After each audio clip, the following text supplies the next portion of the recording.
Paramount to the Attlee-Truman discussions, 1 million people cram New York Central Park to hear the president outline America's stand on atomic power. There has been talk about the atomic bomb. We must find the answer to the problems created by the release of atomic energy. Indeed, the highest hope of the American people is that world cooperation for peace will soon reach such a state of perfection that atomic methods of destruction can be definitely and effectively outlawed forever.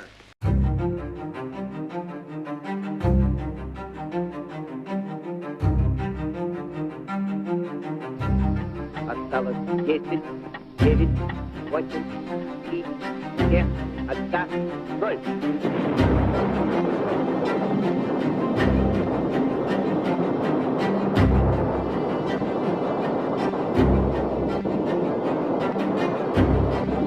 Нажатие кнопки, все спасибо ярчайшим.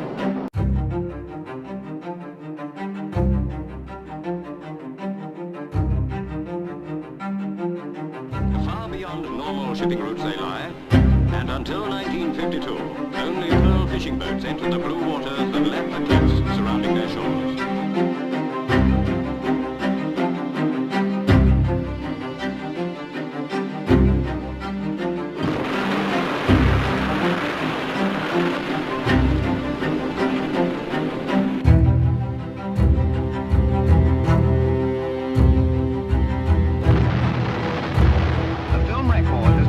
Censored by the French authorities, but this picture is impressive evidence of the bomb. The great result of the cooperation of education with research. This is another victory.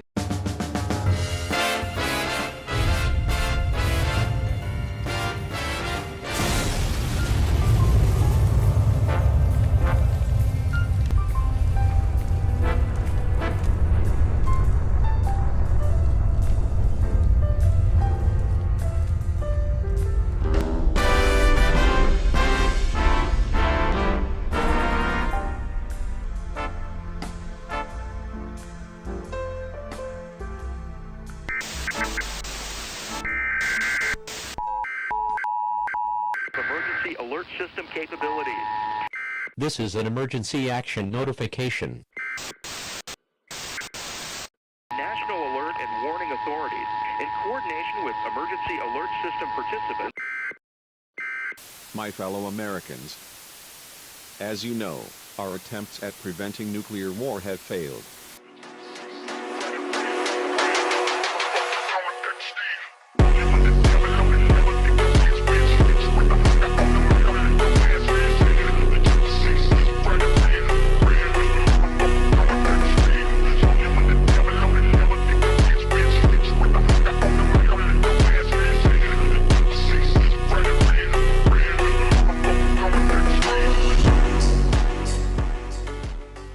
Finally, Mars has accepted my sacrifices and unleashes me. I see you, enemy. I see you, enemy. Enemy! Enemy! You are my enemy! And I swear total resistance to you with everything I've got. Disingenuous, fake, false, broke back, twisted, a defiler, a betrayer, a backstabber, a devil! You will pay. Yeah, you think I don't see your face, scum? You don't think I don't see you? I see you, you understand me? I know what you think of me and my family. I see you right back. You understand that? You understand that?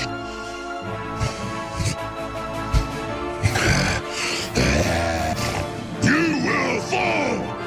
You will not bring humanity down! God is going to destroy you!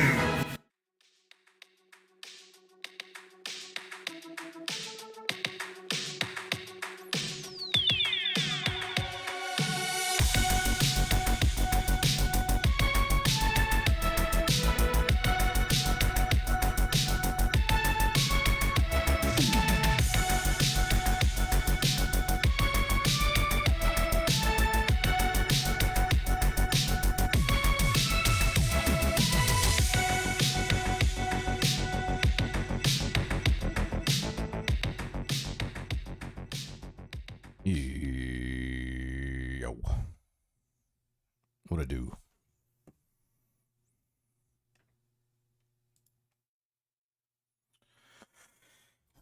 All right, I'm just gonna get straight into watching some videos because I got some work to do before tomorrow morning. So I'm just gonna hang out and chill.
And you know, my clip started to go viral on Instagram this year. They relaxed the moderation a little bit. In an environment where Daily Wire has to compete with real truth tellers, they're going to talk about the real issues. They're not competitive anymore. They're no longer the best game in town. They're not even attractive. And in particular, people start to see the hypocrisy.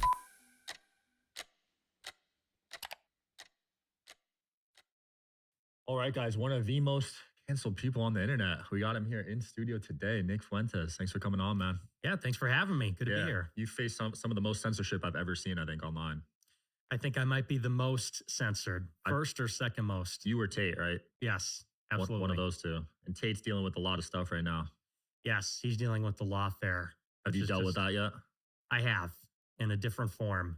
Damn. Back after January 6th, I got hit with no-fly list. They froze my bank account, subpoenaed by Congress. Thankfully not charged, because that's a whole other situation. But yeah, that was my experience with law. Jeez, you couldn't fly? No. Yeah, how'd you get that off or is it still in effect right now? Or no. So I went to the Capitol for January 6th, and about a week later, I was put on a federal no-fly list. And, you know, the thing about the no-fly list, they don't tell you that you're on it. Yeah. Sort of a mystery. So I went to the airport a few months later to fly in for a protest down in Florida, and I couldn't print my boarding pass. I couldn't get it on my phone. I couldn't get it at the kiosk. I had to go to the check-in counter. It kept giving me this error message, and the lady at the counter gets on the phone with TSA for 50 minutes. I mean, literally like an hour. I missed my flight, and I said, okay, well, I mean, it doesn't even matter at this point. You know, the flight's gone. She goes, well, you can't fly today. I'm like, what does that mean? I'm like, I can't fly here. I can't fly this airline, this airport. What does that mean? She goes, you can't fly today. I'm like, can you tell me anything else? She goes, no, that's all I can say. And, you know, I lost my mind. I'm like, this is ridiculous. What are you talking about? And then I called the TSA and I said, am I on the no-fly list? I told them what happened to me. And they said, well, even if you are, we can't tell you. It's classified law enforcement information. They said, if you think you're on the list, you file a form. They don't even tell you. You have to file a form if you suspect you're on it. And then if you're on it, they will review whether you should be on it. And so I submitted my form, and about a year later, they took me off. That's crazy. Yeah. That could be a possibility in the future with these social credit scores they're talking about. Now the Real ID just passed. I mean, we could get back to that point, right? Well, yeah, it's all this biometric stuff. And if you notice, they're starting to roll that out at every airport now. When you go to the ticketing gate, you have an option where you can actually opt out. I opt out every time, but they'll take your picture with the camera. It's totally optional, but that is to collect your facial ID so that in the future, that's what they're going to use at the international ports of entry and at domestic check-in. They're just going to use your face. And so they're doing a lot of incentives to collect that information now. So they have all of it later when they're going to force it on everybody. Does the increase in surveillance worry you? Yeah, it terrifies me. You know, you think about 30 years ago, what you could get away with, so to speak. Now, I was watching an old movie. I was watching A Few Good Men, and they're worried about military surveillance. All they had to do, or you watch The Sopranos, all you have to do if you're worried about surveillance in 2005 or the 1995 is you go to a payphone and you call somebody on a payphone. Now it's like they're listening on your phone, on your TV, on your car. They have cameras now on the highways, at the tollway. Even there's some other cameras. The Bluetooth is tracking you ever since COVID.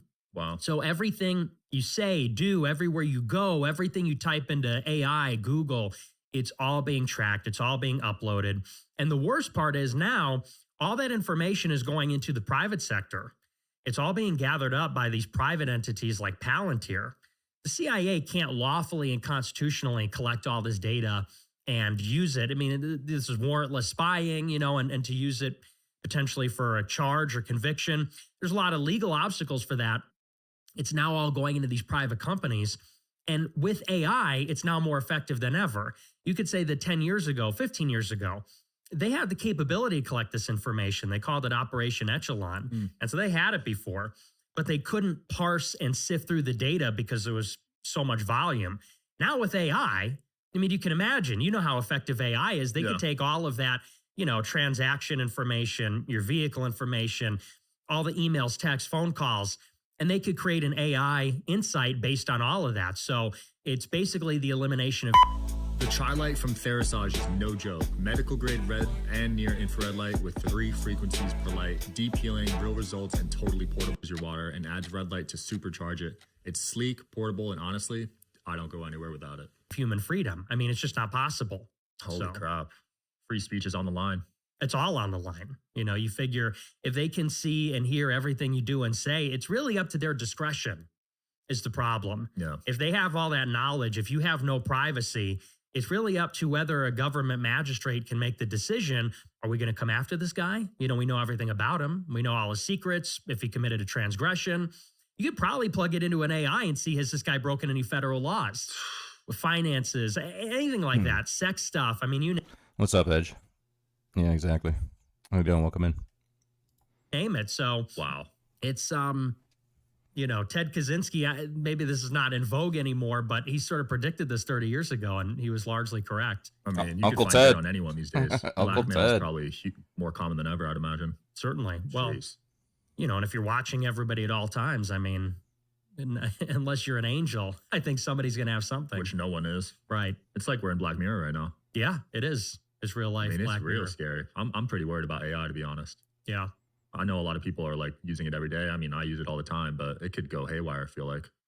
Yeah, I think there's a much greater potential for problems than people realize because we don't really understand it. And, the thing about AI is we don't know if it's deceiving us or not.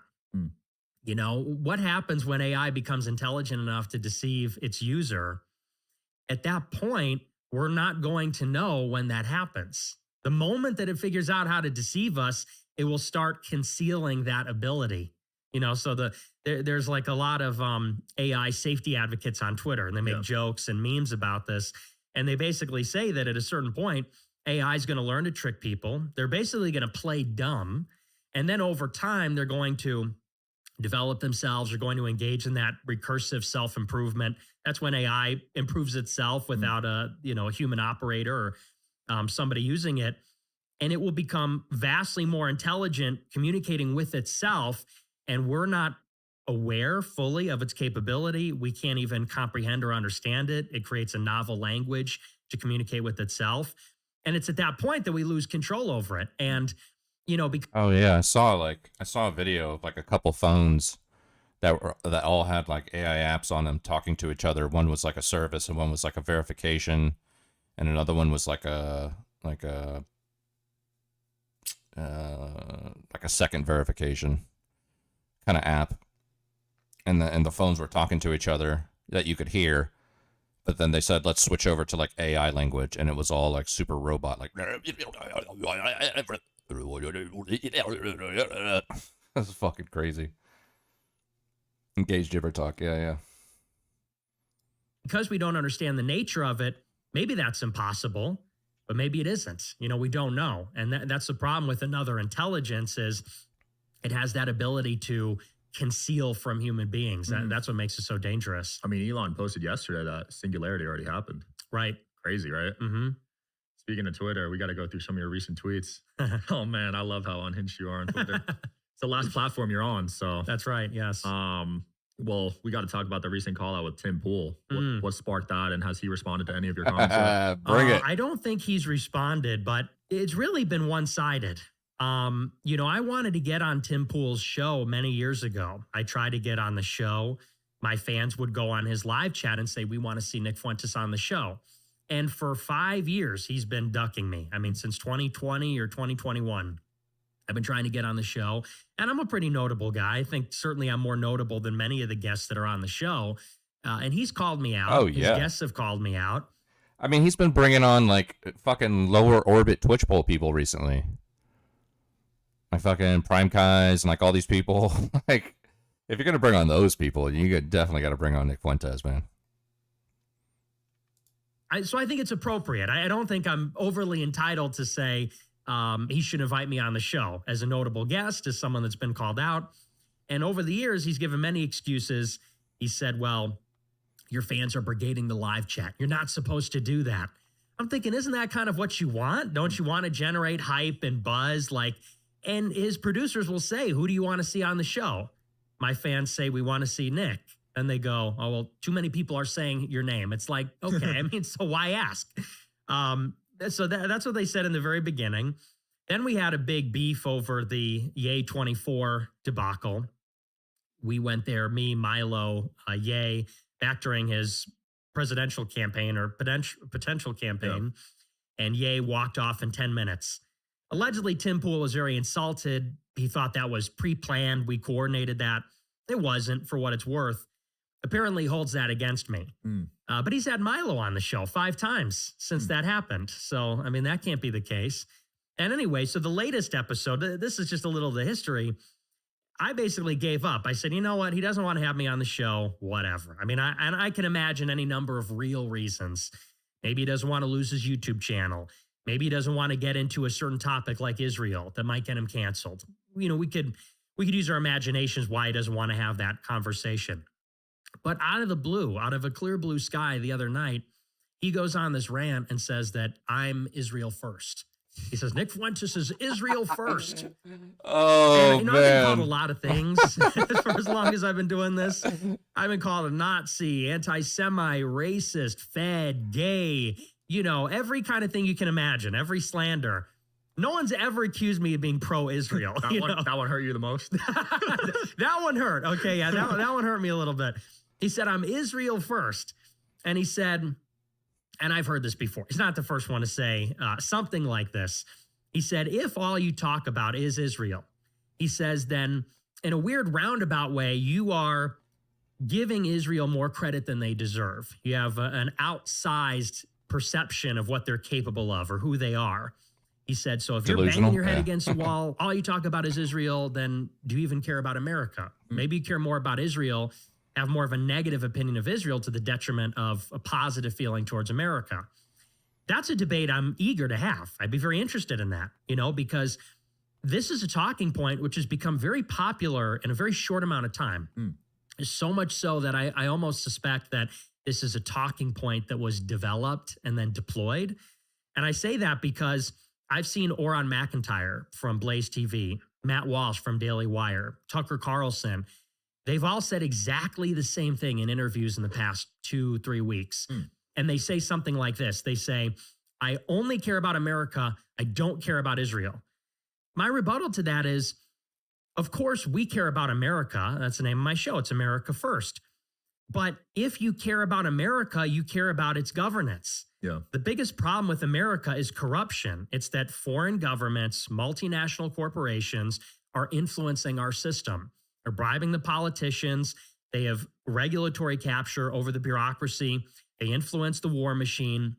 That's why we get all these policies like free trade or the war in Iraq, which are not in America's interest. You know, these are things that benefit certain companies, certain countries. They don't benefit the actual people of the country.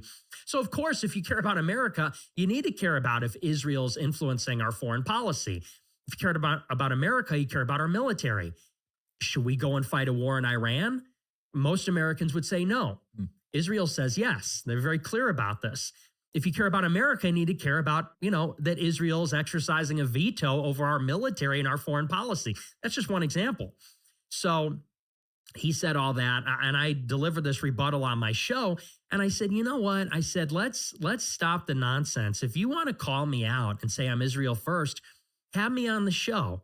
Everybody loves to have a position about me. They're very confident in calling me out for whatever reason, from any angle, when I'm not in the room.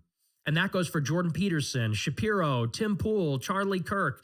These are all people that have called me out over the years, called me names. I hope you guys are enjoying the show. Please don't forget to like and subscribe. It helps the show. Holy fuck.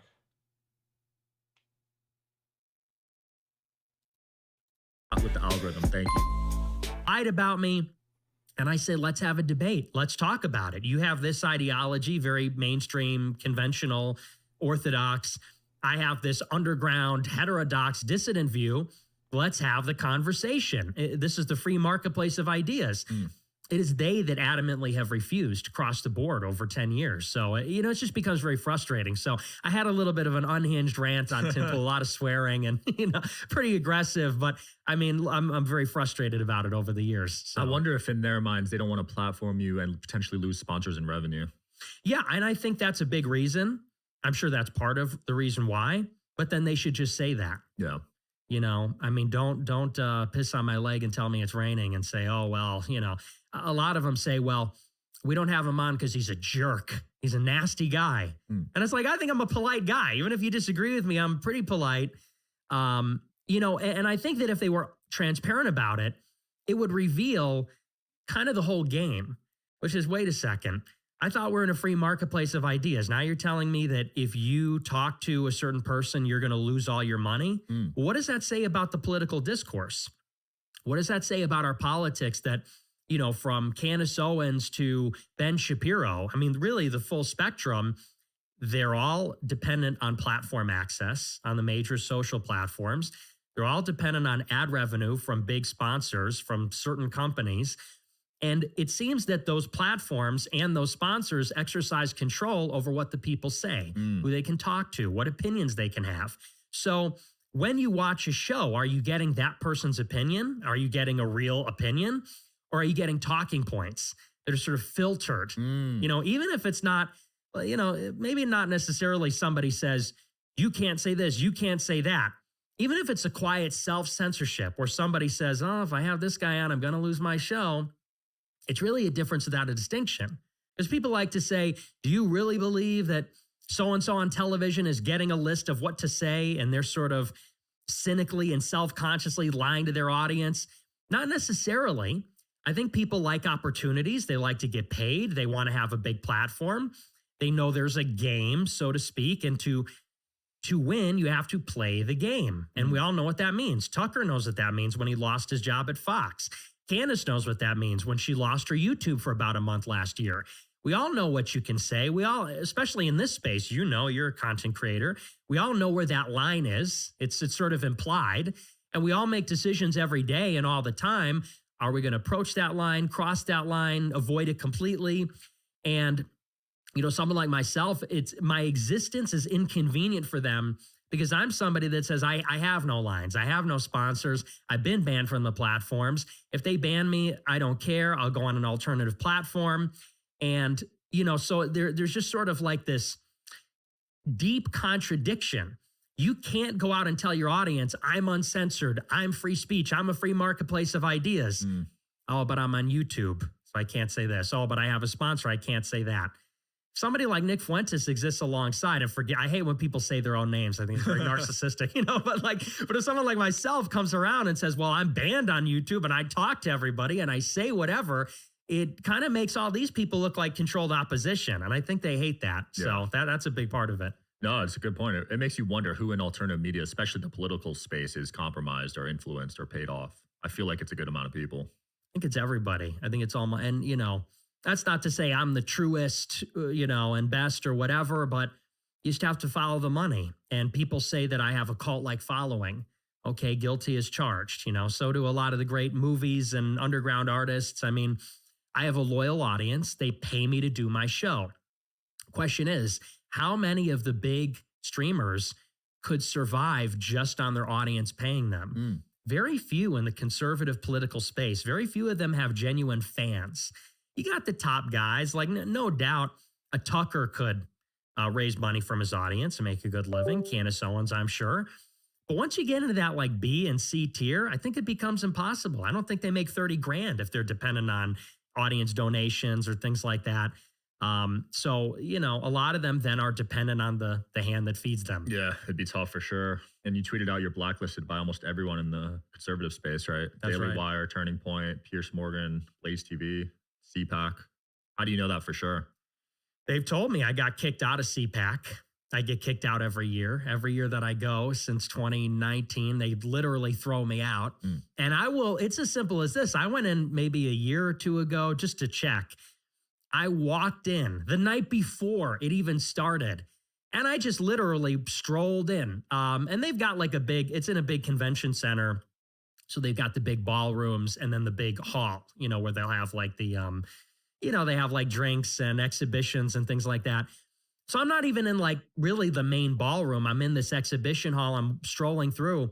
It took 5 minutes for security to clock me in this big crowded room. Mr. Fuentes, can you come with us? And then they throw me out. And it's been years. I'm not there to start a problem. I'm just walking around, and, you know, the same goes for Daily Wire. I've asked them for many years, have me on the show, debate me. None of the shows will. Not Clavin, Knowles, Walsh, Shapiro, Peterson, Candace, when she was there. None of them would do it. And then with Turning Point USA, I'm on the blacklist. They throw me out of their convention every year. You know, my beef with Turning Point started in 2019. Turning Point chapter wanted to bring me as a speaker. Turning Point said, you can't do that. They fired, actually, it's funny, you know, Ashley St. Clair. Everybody knows her now. Yeah. She's Elon Musk's baby mama. Years ago, she was a Turning Point ambassador. Wow. We took a picture at a party in 2019. Just a party. She wasn't even at the event I was at. We all just wound up in the same place. She got stripped of her ambassadorship because she was in the picture the next day. Holy crap. Because she hung out with me. That's like the level of blackballing I'm on in the conservative space. People don't even realize. It's just so nuts to me because conservatives are about free speech and all this, but I hear...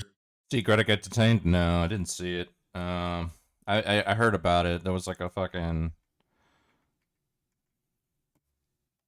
Who was it? I don't know who it was. It was some random fucking person, but I saw this earlier. Free the freedom of the wish and Greta Thunberg. This is ridiculous. Let her go. I come back from the hike to see this shit. Free that motherfucker. Free the crew. Free the freedom of the wish and Greta Thunberg. So yeah, I didn't catch any details. I just saw this and I was like, oh, that sounded like it was inevitable. That sounded like that was always going to happen anyway.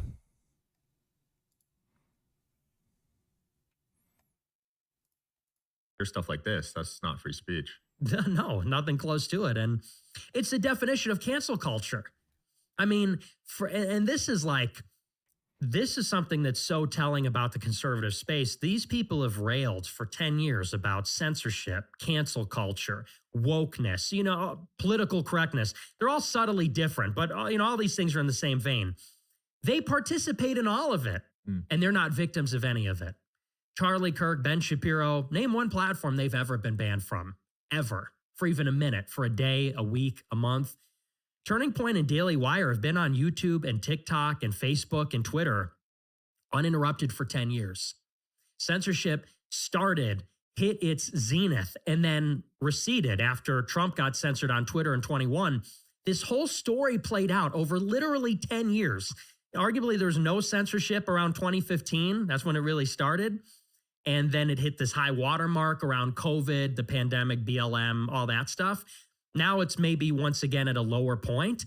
This whole story has occurred and not one of them got banned by one platform for even a day. None of the big guys. And when you look, they all actually colluded with the platforms. You know, Daily Wire cut a deal with Google. They went to Google back when everybody was being banned over COVID. Anybody that doubted the vaccine, the hypothesis about the spread of COVID, they were all censored. People were censored for everything, the election, BLM, Ukraine, but that was a big one. Tim Pool, Shapiro, Charlie Kirk. They effectively all cut a deal with YouTube and said, look, we won't talk about it and we'll keep our platform access. In the interim, all their competition got banned. Gavin McInnes, Alex Jones, Vince James, me. I mean, you name it. All the competition, Sam Hyde, anybody that was talking about any of those hot button issues when censorship was intense from 2018, let's say, until 2022, all their competition got banned. And they were effectively like a state-enforced monopoly or an oligopoly. They got the pass from the conglomerate, or I should say the oligarchy of big tech social platforms. They got the pass to stay on and basically print money. Daily Wire was one of the biggest publishers on Facebook for years. Facebook has 3 billion active users. Think about the advantage of having 3 billion active users, a captive audience. You're the number 2 publisher on that platform versus being banned on everything. And what is the impact on the conversation, on your boomer relatives? You know, people think they're getting the edgy, controversial hot takes from the right wing. And they're getting something that's system approved, matrix approved by YouTube and basically the whole system. Yeah. Well, things are turning around now, though. Daily Wire looks like it's struggling. What are your predictions for how they're going to end up over the next few years? Well, I don't know if they're going to be able to make it out of it. I don't know their game plan, but I think they've lost a lot of credibility. I think that, and it has everything to do with the changing censorship atmosphere. Like I said, when you ban all your competition, it's pretty easy. You know, when you're Tim Pool and you're Daily Wire in 2019 and 2020, that's a pretty good gig because everybody else is banned. You've got this deal. That's a huge, invaluable asset. Now that censorship is going away, Elon Musk acquired Twitter in 22, starts bringing people back. And he honestly led the pack because after he acquired Twitter, the other social platforms said they were liberalizing. And by liberalizing, I mean relieving the censorship. Instagram, Twitch, TikTok, YouTube, they all started to relax the content moderation. I think that's why Candace is now able to say what she says on YouTube. I got banned for saying that 5 years ago. And you know, my clips started to go viral on Instagram this year. They relaxed the moderation a little bit. In an environment where Daily Wire has to compete with real truth tellers, they're going to talk about the real issues. They're not competitive anymore. They're no longer the best game in town. They're not even attractive. And in particular, people start to see the hypocrisy. It's sort of the perfect storm because at the same time you've got free speech, you also have this war in Gaza. And even conservatives are starting to say, this is messed up. This is a genocide. They're killing children. We shouldn't be involved in this. By that, I mean the United States. Shapiro and that whole crew, I mean, they're not only enforcing the censorship on Candace Owens because she bucked that a little bit. You know, she said, I don't like to see Palestinian children get murdered. What a novel opinion, right? You know, what a hot take. Not only does she get canceled, but, you know, Shapiro's pushing this hypocrisy where he says, you know, we hate identity politics and Israel doesn't need the United States. Well, total switch up after Gaza. Now all of a sudden he says, well, the United States has to give Israel everything they need or they're going to nuke everybody. And, you know, identity politics are terrible, but, you know, and we're all about Israel here and this and that. If you're not with Israel, you're not with America. So I think people started to see the hypocrisy and now their credibility is an all-time low. Every single one of them over there. I think people see the jig is up. I don't know how you put that back together again. How do you repair that? You know, once that cat's out of the bag, how do you go and watch Shapiro now that you know he's a foreign agent? You know, it's hard to come back from. Do you have any confidence in Trump to stand up to Israel in his term? I don't know. Honestly, that's a big unknown. It's sort of unpredictable. And I would say that Trump has surprised me. He has been more defiant against Israel than I thought he would be. I expected that he would defy them a little bit because what you have to understand about Trump is he's a deal maker. I don't think he's an ideologue. He has ideological beliefs, but fundamentally the way that he behaves in a campaign and when he's the president in government is it's all the art of the deal. And you could see it very clearly. It's all this protracted negotiation, maximalist bluffing. You know, China better not raise the tariff or else. Russia better make a deal. Iran better make a deal. There's always wiggle room. There's always, and none of these things, you know, the other day at a press conference, they said Trump always chickens out. I wouldn't say it's chickening out. I would say that the bluffing, the threatening, the big talk, it's all part of the process. He's a negotiator. If you read The Art of the Deal, it's all in the book. I mean, it's all about putting together these kind of creative solutions, bringing together different parties that may have these obstinate differences and trying to reconcile those things by changing how the table is set. Just sometimes by saying something very bold, very unexpected, like the plan to expel everybody from Gaza. I don't think Trump even wants that. I think that's...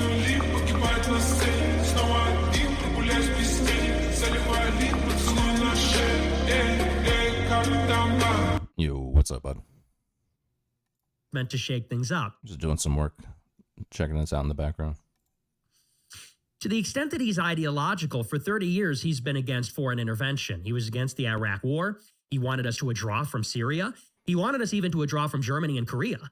He is ideologically not an isolationist, but really something like a non-interventionist. Now the new term is a restrainer. They used to say non-interventionist, meaning we don't want a military intervention in every scenario. Now they say you're a restrainer, meaning a restrained foreign policy. We're willing to intervene, but we're going to be restrained. We're not going to take every opportunity. It's just a subtle change in the language over the years. So I think Trump, properly understood, is a restrainer because he'll use the military. He bombed Syria in 2017 and 2018. He killed Qasem Soleimani, put maximum pressure on Venezuela, brinksmanship with North Korea.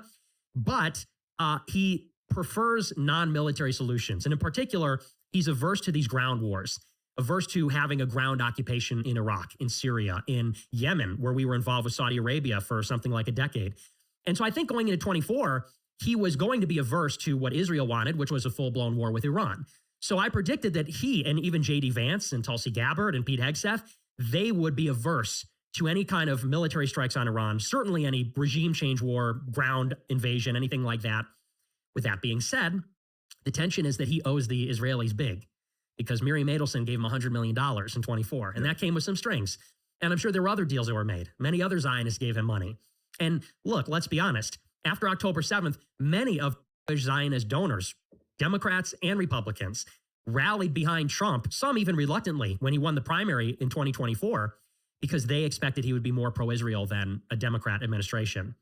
So even these big Democrat donors like Bill Ackman, Jacob Hellberg, they've given millions to Democrats in the past. After October 7th, they were Republican for that reason alone. So there's this tension. And of course, there's this tension inside the administration. So you've got these neocon guys like Mike Waltz, who was the national security advisor. He was literally working with Netanyahu.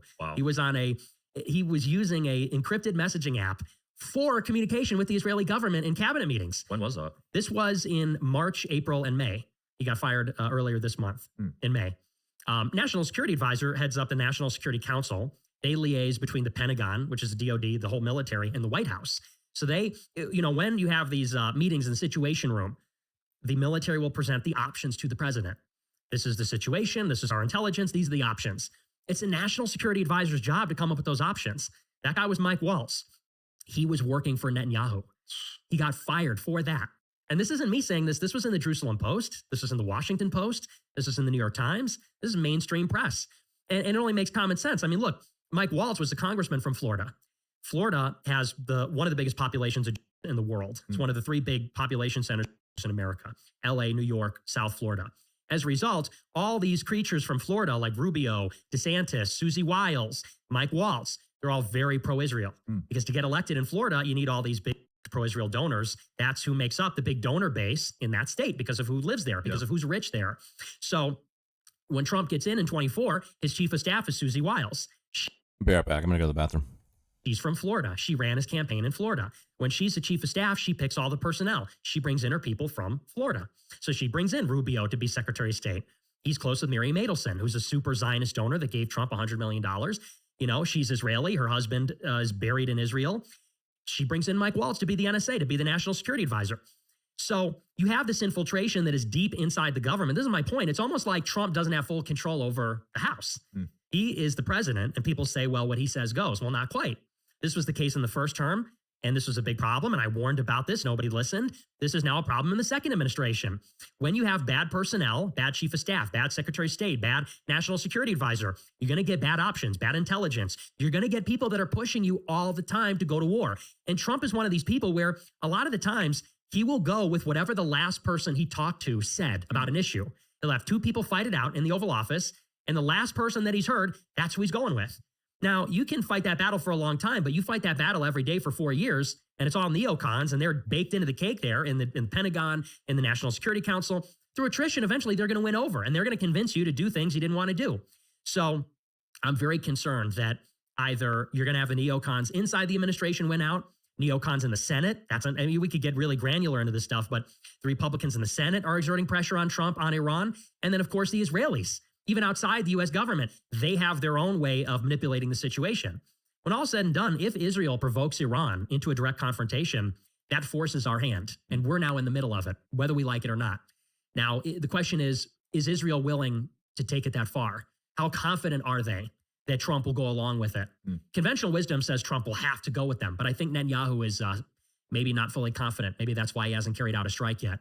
So there's a lot of variables here, a lot of different people that can manipulate this, whether it's White House personnel, the Senate, Netanyahu. That's why I say I really don't know how it's going to shake out, but I'm not too confident in Trump, I will say at this point. If I were to bet right now, I would say he's not going to be able to restrain Israel. Wow, what a statement. You didn't vote for him, right? No. Who did you vote for? I didn't vote. Oh, you skipped it this year? I didn't vote, yeah. So you voted for him in the past? I did. I voted for him in 16 and 20. But, the thing is about, Republicans, conservatives, they can't take our vote for granted.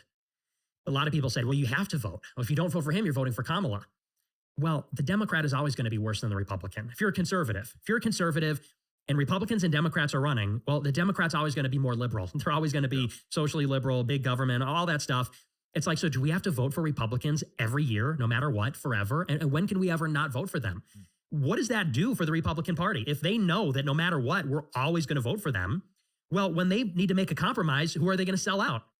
Are they going to sell out the people the people in the middle, the independents, the minorities, the women that they have to compete for every year? I mean, let's say you're Republican. Oh, I don't know if the women are going to vote for me this time. I don't know if the independents are going to vote for me. I know who's going to vote for me every time. The white men, the very conservative white men. I don't have to worry about them. So I don't need to appeal to them. I don't need to make concessions to them. I can even say things they don't like because I know what are they going to do? Vote for the Democrat? What are they going to do? Not vote? They have to vote. I'm going to make concessions to appeal to the moderates, the women, the minorities, maybe even people on the left, the unions. And so, maybe it was unsuccessful, but last year I said, look, if you're a very conservative, America first, nationalist, Christian, right winger, you got to stand up and make your voice heard and said, no, you got to earn my vote too. I'll vote for you gladly. And I'm not asking for much, but you got to earn it. And I said very clearly, this is what I want to hear. I want to hear we're not going to war with Iran. I want to hear we're not going to expand H-1B visas, which is the high-skilled legal immigration. If Trump can say those two things, I said he's got my vote. But unless and until he says that, I'm not going to vote for my own people to lose jobs, because that's what's happening with H-1Bs. We're being replaced in the population, but also in the workforce. Yeah. I'm not going to vote for a war that I'm going to pay for and potentially die in. Like, I won't be the guy that voted for that. So if Trump can say we're not doing those things, I'm happy to do it. And I could look the other way on a lot of different issues, that it might not be ideal. I might be super pleased with, but he didn't say those things. And people made fun of me for even trying to get that. It's like, I'm a big advocate of people taking their own side and telling politicians you have to earn our votes. Where do you stand with his deportations? Are you in favor of those? I'm in favor, but they're not, there's not enough, The flights aren't enough? No, because they had a self-deportation flight, first of its kind last week. They put 67 people on the flight, And look, maybe people are more moderate on this issue. 10 million illegal immigrants came in 4 years under Biden. That's insane. We at least got to get those people out of the country. That's bigger than the size of the population of New York City. And these are economic migrants. These are refugees from Venezuela, from El Salvador, from India, we don't even know where they're from in many cases. Countries need borders. We can't have these people pouring in. This is the bare minimum. And you see them panhandling in the streets. They rob Walgreens and then sell chocolate bars on in the busy intersections, on the busy thoroughfares. Many of them are part of violent gangs. They're drug dealers. So, if you're deporting 500 people per day, that's great. And they could take pictures of it and give people this impression that there's a lot of activity here. 500 people per day, that adds up to about 900,000 to 1.2 million in 4 years. 10 million came in 4 years. In the next 4 years, we get 1 million out of the country, roughly speaking. That's not good enough. It needs to be way more than that. So I'm not happy with it. What about people that have been here prior to that explosion? Like people that have been here 10, 20, 30 years? In principle, I think they should still leave. But I think there's more, I'm realistic also. there's probably 40 million illegal immigrants here. Are we going to get 40 million? We don't know, though. You know, I mean, they've been saying 13 million for literally 25 years. Okay. Like, we have millions of illegals come in every single year, and the number never changes. It's 11, 13 million. There was a study that came out in 2016. It said there were 23 million. Okay. So maybe it's 30, maybe it's 40. We don't know. Are we going to get 30 and 40 million people out of the country? I'm realistic. Probably not. I don't expect that out of Trump. Can we get 1 million illegals out per year? I think that's a good place to start. Trump has secured the border to his credit. I'll give credit where it's due. You know, the illegal apprehensions are down. They're almost nothing every month, which is miraculous. But we need a border wall, and we need about 1 million deportations per year. And to me, that would be appropriate. You think they're going to release the Epstein stuff soon? I don't think it even exists. Really? I think it's been destroyed. Wow. Yeah. You know, and they promised they were going to release those files. And they did this big photo op where they had those binders, Jack Posobiec and Scott Pressler and all those guys. They did this big social media summit. They went to the White House. They made a big show of it. And the binders contained documents that had already been declassified. So, you know, it's really funny. During the election, they asked Trump, will you release the Epstein files? Yeah. And he faltered on that. They did this one interview. It was very rapid fire. They said, will you declassify JFK? Yes. 9/11? Yes. Epstein? Yes. Well, and it was literally that obvious. And I'm like, are people watching this? Like, is that not the cat that ate the canary? Like, you know, 9/11, absolutely. Well, but, and he said specifically on Epstein, he said, well, some people might be in there that are innocent.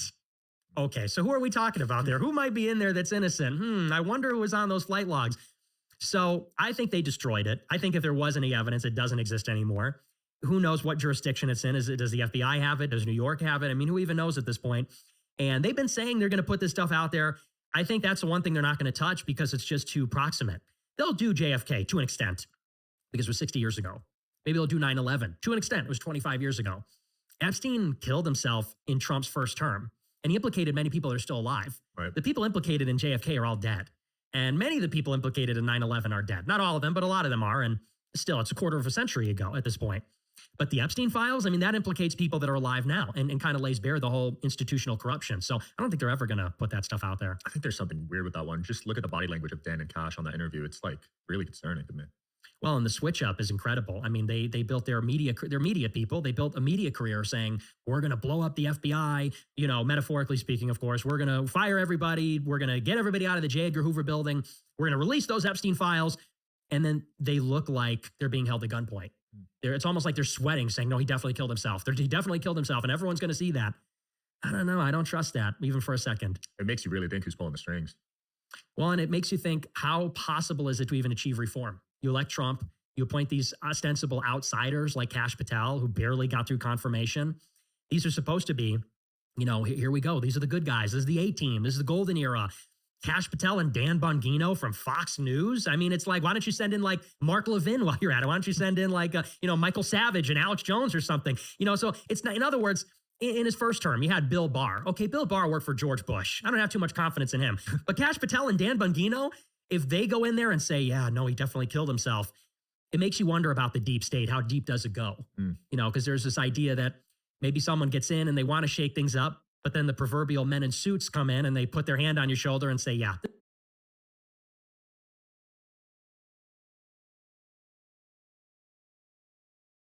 this is how it really works. Yeah. And it's kind of terrifying. What's that conversation look like? That even these patriots, warriors, really, I mean, Kash Patel and Bongino, I mean, think they're okay guys. I'm sure they came in like cowboys thinking we have all these plans. We're going to change everything. What did that conversation look like? And now they're sitting there saying, no, he killed himself. And if they have that pull over the U.S., they pretty much have that over the entire world at that point. The U.S. is the empire that runs the world. So if they control our government, think about the extent of that control. It's pretty scary. That is super scary. You think it's been going on for a while, or you think it's kind of recent?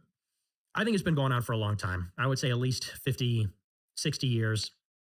I mean, this all goes back to World War II. There's a World War II, post-World War II order. That's where all these intelligence agencies came from. And, you know, you could say maybe there was this period between, let's say, 48 and 63 when this was being contested.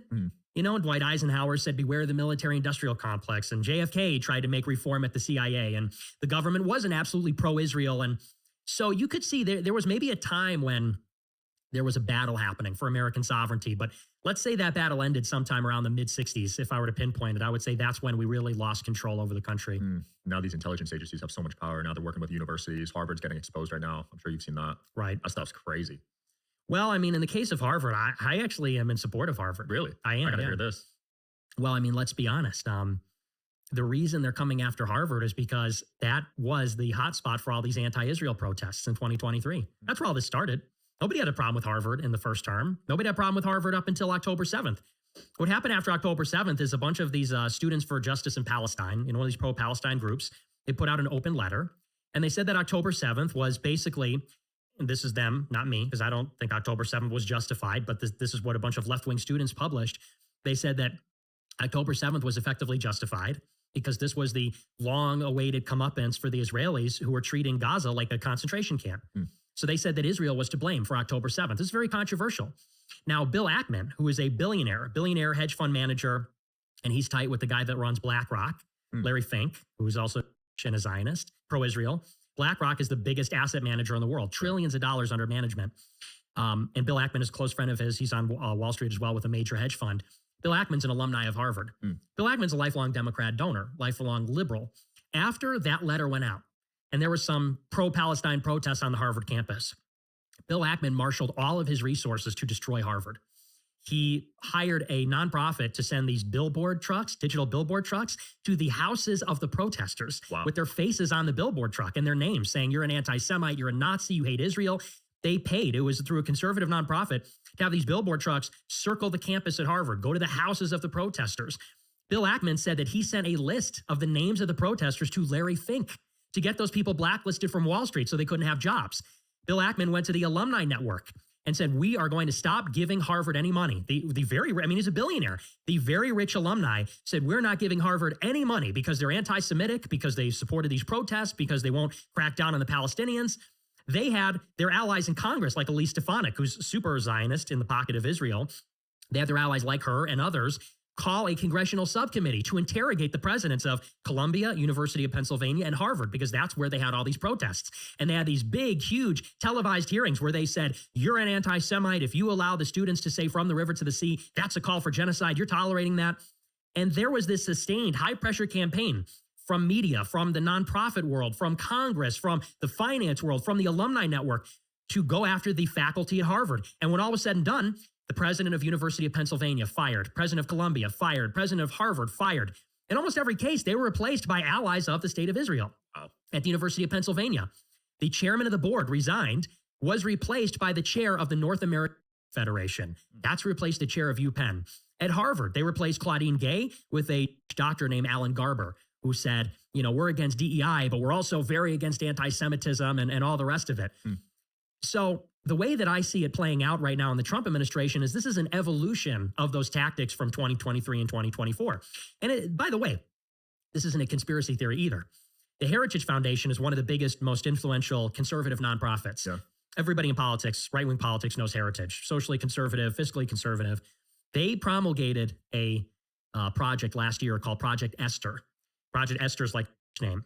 It's called Project Esther. You can look it up. It's on their website. It's not a conspiracy theory. Project Esther says they are going to get a Republican government in power. They're going to wait for a Republican to become the president, for Republicans to control the House and the Senate. Once they do, there will be a public-private partnership, meaning government with the private sector, to label anybody that has protested Israel, anybody that supported Palestine, any campus groups, activists. We're going to label all of them as terrorists.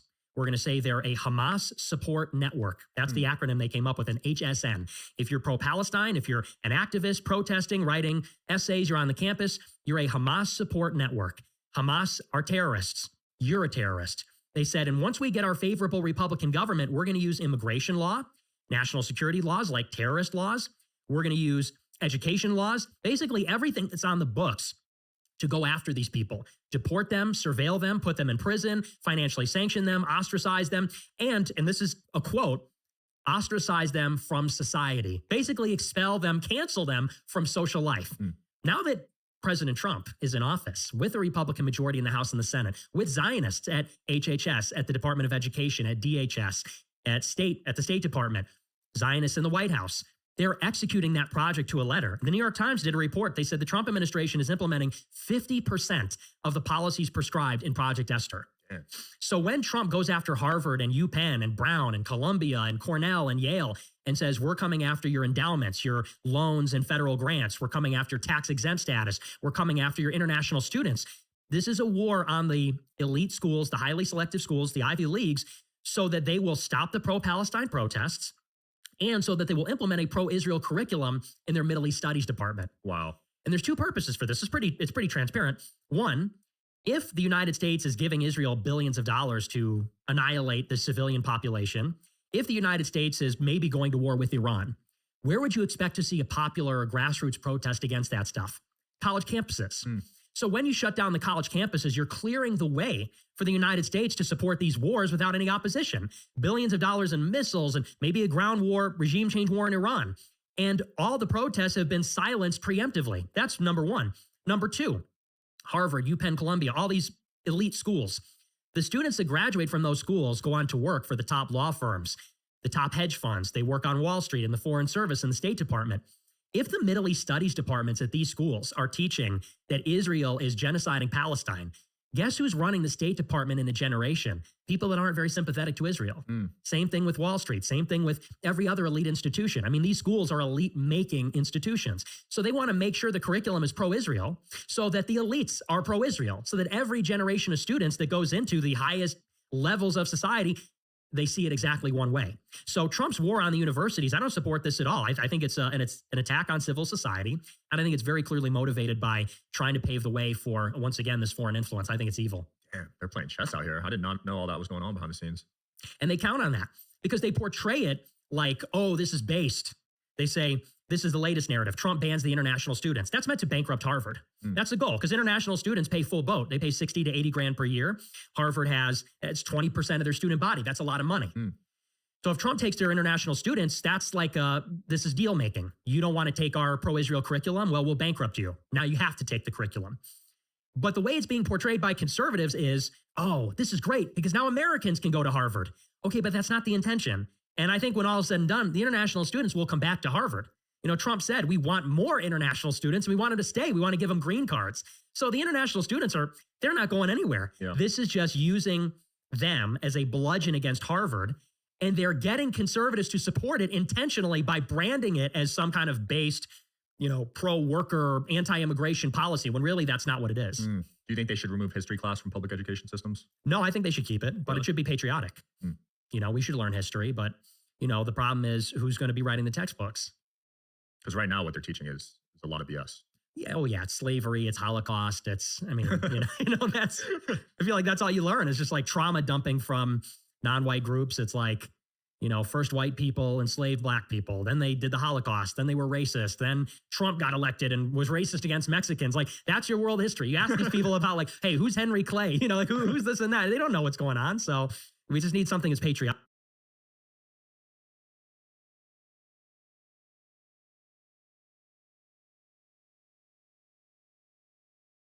Got to rewrite the history books. Is there a movement working on that right now or no? I think there are some conservatives pushing on that. But it's tough because you got to go through, in many of these states, the state exercises control over what's taught. And in many states is mandated that you teach things like the Holocaust and slavery and all this, this woke stuff. So they got rid of the Department of Education at least, right? Did that go through yet? No, it's still there. It's still pending. Damn. Are you in favor of that one? No, I think that we should get rid of these things and then start new things, but make them ours. So like the Department of Education, all these federal departments and agencies, they all suffer from this regulatory capture, which is to say that over time, certain business interests are going to take over the bureaucracy that's supposed to regulate them. What's more, you have this class of bureaucrats, they become career civil servants. They live in DC, whether it's Trump or Obama, they remain in their position, and they then tend to develop a distinct interest. They're never going to want their department to be shrunk because then they're going to get fired. So these people are always in favor of the department. They become almost distinct from the rest of the American people because they're in kind of a different world.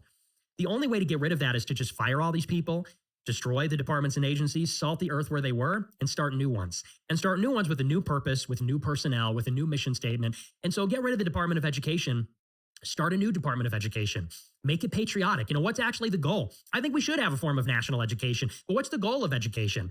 In a country like China or Russia, contrary to what people say, They're teaching the people in their country to have pride in their country. Is that such a bad thing? People say, oh, that's totalitarian, that's a dictatorship. Is it a dictatorship to be proud of who you are and your country, to be loyal to your country? I think that's an asset, especially in the age of deep penetration by foreign intelligence. It's an asset that in Russia and in China, they're loyal to their country. They love their country. They celebrate their country. They don't just see the bad, they see the good in their country as well. They celebrate it, and maybe even they see the good in the bad.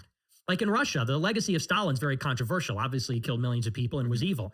But they also say, what did Stalin do for Russia? Gave Russia a nuclear arsenal, made Russia the biggest it had ever been, dragged Russia into the 21st century, or the 20th century at that time, with industrialization. And it was brutal, and a lot of people died. But this man single-handedly dragged them into the industrial age, which was a totally agrarian, society that had never known liberalism. So people said, well, he didn't do industrialization right. Well, I mean, it's hardly any different than trying to bring democracy to Iraq. How do you bring liberalism to Russia? They have no experience with it. So, in other words, if a country like Russia can see the good in Stalin, see that he fought the great patriotic war and defended Moscow from the Nazis, why can't Germany have a narrative like that about Hitler? Why can't the United States have a narrative like that about our country? We never even had a mass murdering, genocidal dictator. Why are we ashamed of ourselves? Why are we teaching ourselves this stuff? So I think that we should have a patriotic education. That's the only way to have national strength in the next century. Yeah, it makes you wonder, because they villainize these countries and they brainwash us growing up. How many of them are actually evil people over there? It's true. I mean, and the way I view it, look, when you are in those positions, everyone's going to be evil. When you're in the position of being the most powerful man in the world, which Stalin was, which Xi Jinping is now, you could say arguably, whether you act or don't act, people are dying. And especially in a period like the early 20th century, when you have the mechanization of warfare, industrialization, you have a truly global conflict. People like to say, well, so-and-so is this heinous, evil dictator. And don't get me wrong. I mean, were some of the things they did evil? Absolutely. But you have to always judge it in the context. People want to talk about concentration camps and this and that. Every country had camps. The United States had camps. We had them here. We had them there. We had them in Germany. We had them in the United States. Russia had camps. Germany had camps. You want to talk about killing civilians? How about the bombing of Dresden? How about the firebombing of Tokyo? How about the atomic bomb? People like to pick and choose. They like to say, well, and obviously the elephant in the room is the Holocaust. And, to the extent that what they say about it is true, that it was a systemic extermination, the gas chambers were involved, that would be uniquely evil if that occurred. But what about the gulags? That wasn't evil. What about the of China by Japan? That wasn't evil. What about the nuclear bomb? What about all these other things? And it's not to minimize the plight of one people, but it is to say, hey, look around. There's bombs dropping everywhere, people being incinerated and thrown into camps everywhere. And so we just have to have a morality that is not completely like, well, one person was the devil incarnate and the boogeyman, and everybody else was fine. Winston Churchill and Stalin and the good guys won. Everything else was fine. I don't think it's that simple. I wonder how they teach it in Germany if you're a student over there. Oh, well, I mean, they teach it like it's worse than here. Oh, really? Oh, so they shame them over there too? Oh, yeah. It's illegal to say anything positive about Hitler or to have a swastika, anything like that. It's like a police state. It's the basis of their citizenship. It's in their constitution. You can't be a citizen of Germany if you don't support Israel. Really? I did not know that. Holy crap. So they banned the swastika over there. Oh, yeah. I mean, they basically reconstituted their entire country out of shame over the Holocaust to say, because Germany did the Holocaust, now the state of Germany is dedicated. The raison d'etre, the reason that they exist is to support Israel and the continuation of the people. Holy crap. So it's like you get thrown in jail if you deny the Holocaust, make fun of the Holocaust, throw up a Hail Hitler. If you do anything like that, you get put in jail. It's like more illegal there than anywhere else. Damn. Is that when you started getting shadow banned when you started talking about the Holocaust?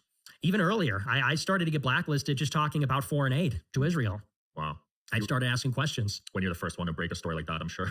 I was. You're like a martyr, right? I sort of, yeah. I mean, it was back in 2017. I was getting my career started. I was 18. Okay. I was a freshman in college. And I started to meet some people from Daily Wire, actually. Elliot Hamilton, who was a writer there. Cassie Dillon, who now goes by Cassie Akiva. She converted. But I knew these people in Boston. And I was a, normie Trump supporter. I voted for Trump. I was a big Trump guy. And I just started to notice and pay attention to these things, just like basic common sense contradictions. I said, how is it America first to give $3.8 billion per year to Israel? They're the number one recipient of foreign aid. They have been for 50 years. They're not the poorest country. They're not the most in need. They're not our most strategically necessary ally. Why do we give them all this money? I mean, it doesn't even make any sense. And they flipped that I even asked that. That's how different it was in 17. Now people say, oh, who cares if you say that? In 17, I had my life ruined over this. Wow. They told me, at first it was a joke.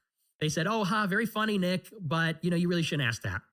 And I'd say, well, why not? I mean, isn't that, I thought it's a free marketplace of ideas, And they'd say, no, but really, the way you're asking that is it's anti-Semitic, they said. So they said, if you want to talk about that, we can tell you how you're allowed to talk about that. But the way you're saying it is becoming anti-Semitic. And I kept pushing. I said, well, this doesn't add up. We fought in Iraq. We give these people all this money. AIPAC gives them all this money. This is BS. This is not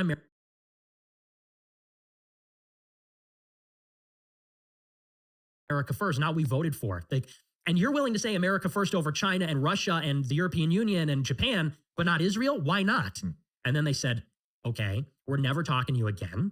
Literally. Cassie Dillon, who she was a good friend of mine. She texted me and said, we're not friends anymore. We're not part of the same movement. Never talk to me again. Don't reach out. It gets better. And I was 18. I was truly shocked. I was like anybody would be. Yeah. Now I'm like a hardened vet. I don't think twice. I've been doing it for 8 years. But at the time I was like literally in shock because we were good friends. I mean, we knew each other pretty well. Wow. And, I was like 18. I was like some teenager. I wasn't some raving radical lunatic. I said what I just told you, which I think anyone would agree with, or at least could see the logic. And, here she was telling me like, I'm basically cutting you off. You're done. And then she started calling my boss every single day for weeks, trying to get me fired from my job. Holy crap. I was a live streamer for Right Side Broadcasting Network. I had a show, and she would watch the show, and then she would call my boss every night and say, did you see what Nick said on a show tonight? That's so racist. You need to fire him. You're going to lose your access to Trump and this and that. And eventually then that turned into, she sent that to Media Matters, which is one of these big outfits that cancels people, left wing.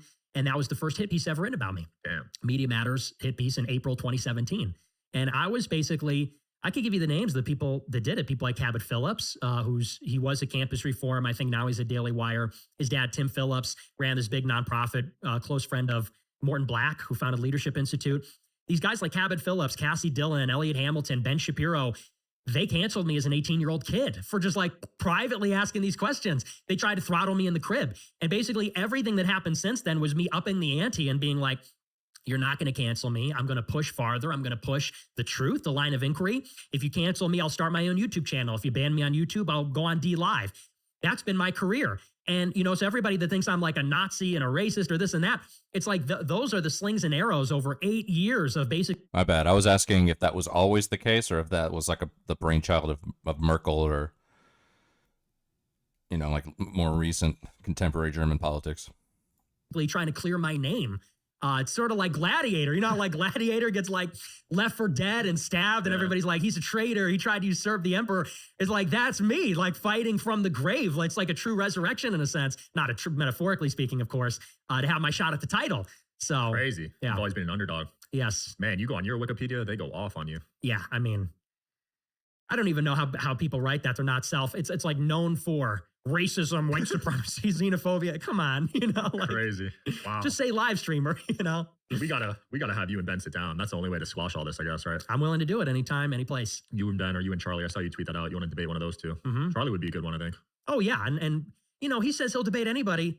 I would debate him anytime, any place. And I've said that for years. He'll debate the left. He won't debate me. How do you think he did at Cambridge? I thought it was weak. The problem with Charlie Kirk is I think he's insincere. I think he's arrogant. And, look, I could disagree with a person. It's not even that I disagree with him because I know people that are like him. I know people that are gotcha. pro-Israel, actually. I know people that are free market. But you look at his demeanor when he does these ask me anything or whatever, when he goes to these colleges, he doesn't make eye contact. He's not polite. He's very dismissive, very rude. And I think it's really a shell game. The whole thing, and I'm not knocking him. I think he's very successful. He's built this organization, Turning Point. You can't knock it. It's a very big, successful group. They've had some advantages. It is what it is. But I think that when he goes and does these college debates, and I said this on my show, the game is you get a question from the audience. And the trick is ask me anything. I know everything. I can answer any argument. I could debate anybody. Question comes in, and like a magic 8-ball, the perfect conservative argument comes out. And people say, wow, what a brilliant intellect. This guy is just an endless well of knowledge. But here's the conceit. Here's the game. If you watch enough of these, you don't need to watch too many of them. The question goes out, and Charlie Kirk will basically categorize that and file it into a particular line of argument. Like, so, for example, get asked a question about Gaza. And he'll say, well, do you believe Israel has a right to exist? And once that question goes out, it goes down a pre-recorded series of questions and answers, So it's like, how can I take any question and comment and filter that, file that into a track, a predetermined track of questions, and I say this and you say that. until we get to a predetermined destination. And I actually don't think that's very honest. I don't think it's terribly impressive. And I think that at Cambridge, when you actually have super intelligent kids debating him, then you see the conceit, because he asked that kid about Gaza. He was debating that really hyper, like ginger kid who was jumping up. Yeah. He was debating that kid about Gaza. And Charlie said, well, do you know what the civil war is in Africa? And the kid's like, yeah, Sudan. And he's like, well, do you know about the genocide in Asia? And he's like, yeah, Myanmar. And he's like, yeah, because I actually know what I'm talking about, and I'm not a stupid kid, and you're corrupt. And you could see Charlie Kirk had nothing there, because once again, that was the predetermined track. I'm going to debate an idiot 19-year-old blue-haired feminist. She don't know what's going on in Sudan. She doesn't know what happened in Burma. She doesn't know what's happening in the world. I'm going to get her on the gotcha, make her look stupid, and there's your TikTok That's true. viral clip. But when you debate... That's definitely true. I think a lot of those people that went on Jubilee weren't as prepared as they could be. Did anybody do a good job? I think Benny Boy did okay. Charlie Kirk, though, yeah, I think Nick's right about this. Like, Charlie Kirk probably thought it was just going to be a bunch of blue-haired, fucking septum-piercing, vibes-based, people or whatever. Who else went, though? Jordan Peterson went. I heard that was a disaster.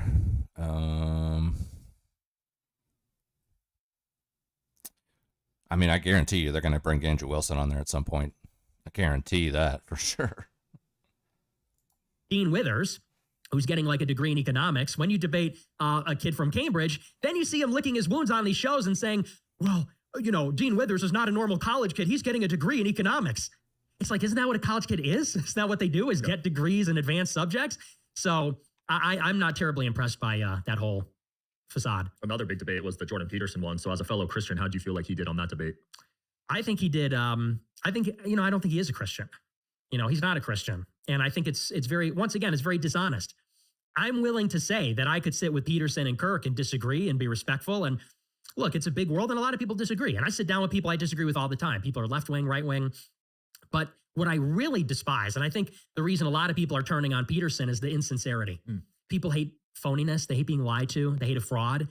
And Peterson, we all know, has made his career over 10 years, puffing himself up as this really deep and profound thinker on theological and religious and philosophical matters. But he's never really been forthright about what he really believes. And so he kind of plays this game where he's kind of implying that he's a Christian or hinting that he's a Christian, sort of playing fast and loose. But when you really press him and say, okay, but do you believe in God?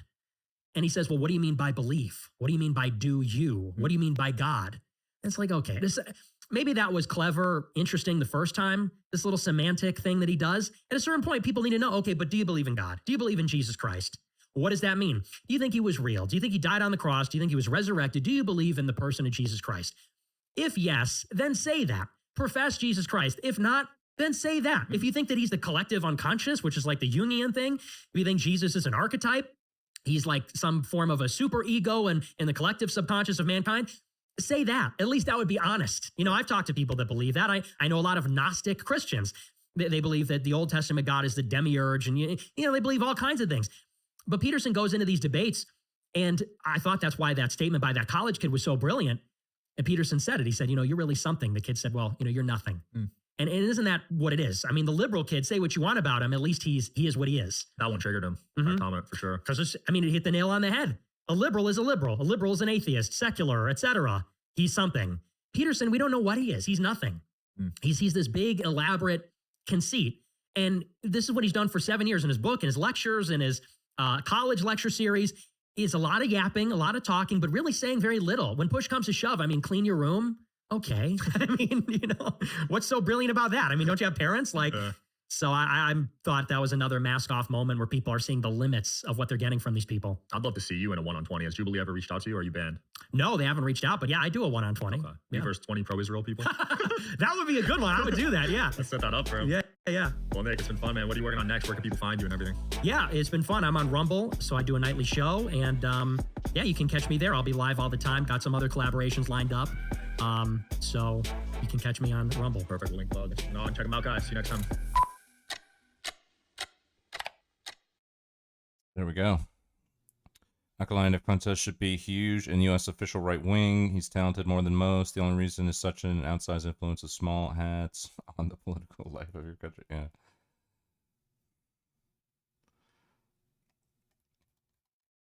Carl Benjamin. Well, there's two kinds of Carl Benjamin videos. There's like the 15-minute one, and then there's like the fucking 2-hour one. Which one is it?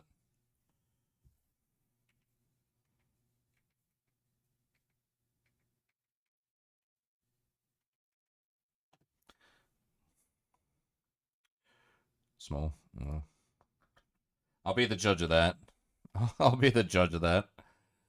Oh, I put a small video in your Discord. It's only 2 hours and 45 minutes.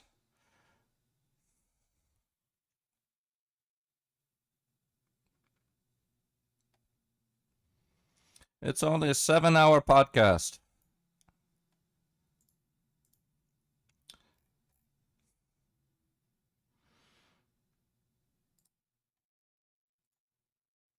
You are the courier Lord Caesar has spoken of.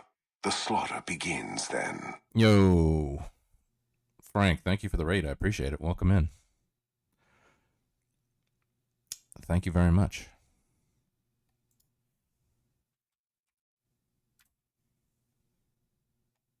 So currently...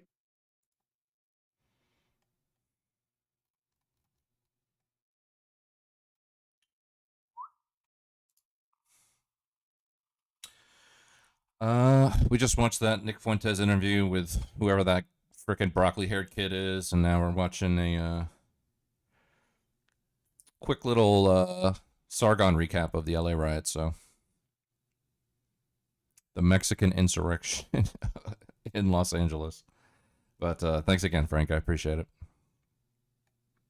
There have been massive protests against immigration and customs enforcement in Los Angeles, California, because many of the residents there don't want illegal immigrants there to be deported.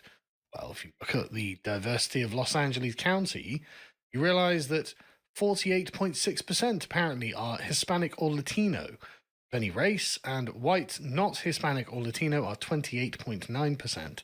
And this, of course, goes some way to explaining why currently the character of these protests are very Mexican. Because lots of people from Mexico will doubtless be in California, particularly Los Angeles, illegally. And so it shouldn't be too much of a surprise when they start rioting, they're waving Mexican flags. Now, this is pretty provocative, and frankly, I don't know why the Americans have to tolerate it. Now, one thing, the most common question is, well, weird. Why are all these people protesting about being sent back to Mexico if it's such a terrible place? Because they're flying an insane amount of Mexican flags. This is, of course, an old meme. And the point is that it's not really about Mexico as a country. It's about the collective Mexico as a people. It is about the notion of them and theirs versus you and yours. And you can see this in various other ways, because as Viva Fries pointed out, they're wearing the keffiyeh, the Palestinian garb, as well while they're doing it. And so it's not really about Mexico as Mexico. It's really about Mexico as opposition to the United States. This is the issue, and therefore it can fold into itself various other resistance movements that are also against the United States. This is an express declaration that they are opposed to the United States. So you get the sort of people like this, if they're so proud, how are they fighting so hard not to be sent back? Well, it's not about being in Mexico. As far as they're concerned, Mexico is wherever they are. The people are Mexico. It is not the country that is Mexico. The country is only Mexico because of the people that make it up. And so when you have a county that's, say, half Mexican, well, they feel that that's Mexico, especially during, I imagine, the concentration is very clumped together. It's the same reason that when they have protests about Pakistan here, they wave the Pakistani flag. It's the same reason why I fucking bitch about Miami and nobody's speaking English down there. It's the same fucking reason. It's the same reason that in Germany, when there are Turkish protests, they wear the Turkish flag. It's not about the country, it's about the people and what the people symbolize and make present and embody. And it's a statement of us for us against you as you. We are for ourselves, and this is our flag. You are the evil Americans, and we will burn your police and try to set up essentially a kind of autonomous colony. Because that's what you're looking at here, is a colony. This is the product of a colony. Again, they're not rioting not to get sent back to Mexico. I mean, a lot of the people involved, I bet, are not illegal immigrants, right? I bet they are citizens of the United States. But that's not what this is about. However, it should be, as Jason here points out, every Republican campaign ad 2026, because it symbolizes precisely what the issue is. These people are not for America. They're just prepared to take advantage of America. And if you are foolhardy enough to just allow them to set up massive ethnic colonies in important places in the United States, then they're prepared to quite happily come in and take them. I mean, this is how Texas ended up leaving Mexico in the first place, right? The Mexicans offered Anglo colonists to come and live in it, and they were like, okay, we don't want to be a part of Mexico because we're not Mexicans. And you're getting the same thing in reverse here. And the question is, well, what are you going to do about that? These people are quote-unquote naturalized American citizens. They don't seem to care that you think that. I mean, this is an open declaration to a foreign people and nation. And so make of that what you will, but it definitely makes the civic identity of America and Americanism under question, right? It puts that under question because those people who are like, yeah, well, if you just come to America and you say, I support American, the American dream and the American values, and I have citizenship, then you're just as American as anyone else. A lot of these are going to have that.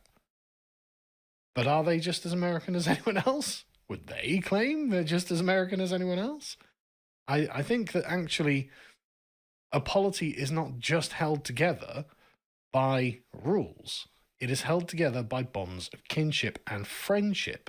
Going back to literally Aristotle's observation of how a polity is created and sustained, and you can see that the liberal fiction that it is just rules and just an ethos and just a pledge that can hold things together, well, I don't think that's correct.